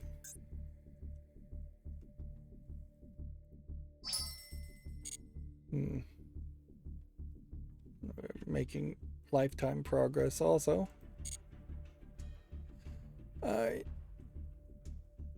So as far as the other follow list stuff, we have something here called schematic, which, yeah, I don't think looks quite good enough if there's no relevancy for me to keep it on the fall list. There's several of these games. The Lizardtarian, I'll give some more time to, but I don't think there's a high chance of that succeeding.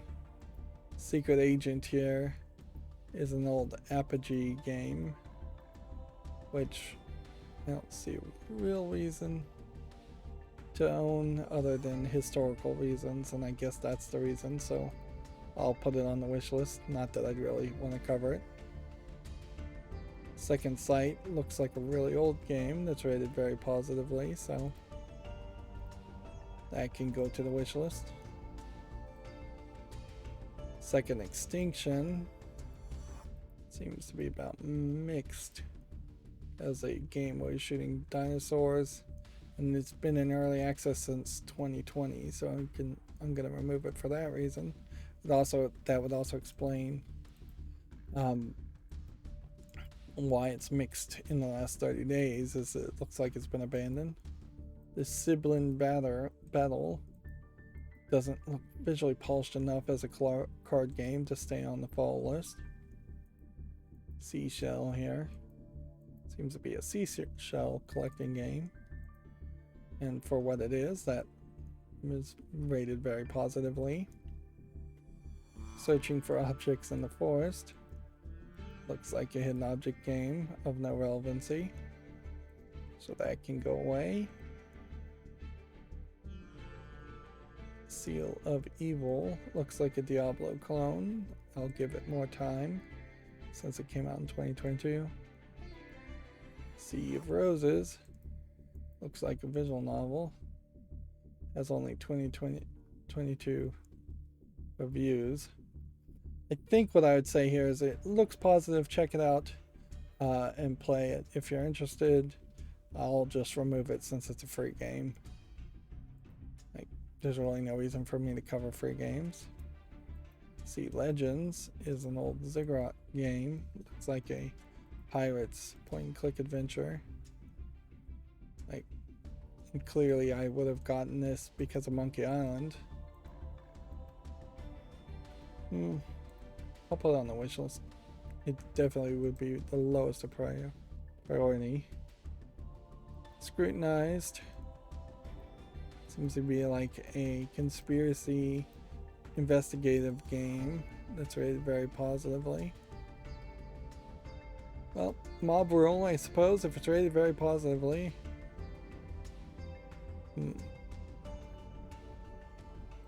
And then Scripted Souls here, I think needs more time, although in all fairness, probably would say no to that.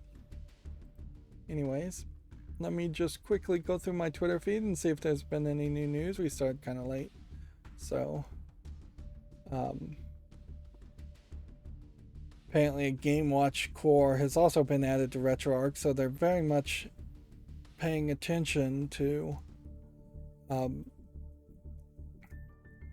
the Steam version right now and putting updates on it, and they may lose attention on the Steam version of RetroArch and not put any new updates out for several more weeks or months. Take note that there were not any Moe anime games this Friday at all. Like, not even lewd Japanese visual novel games. Is that because of the United States Memorial Day weekend, or is that because of an effort to once again only release those types of games once every 2 weeks, although arguably maybe not even on Friday once every 2 weeks now? That is what we're trying to keep an eye out for. Certainly is there fairness in the times that games are allowed to be released on Steam. Yep, there is no new news otherwise, so that's going to be it for this stream. As always, I ask you to like, share, subscribe, comment, and watch every second of my videos. If you want a friend to follow me on any social media sites, there's a whole bunch of links down below. Thank you for watching. Have a good evening.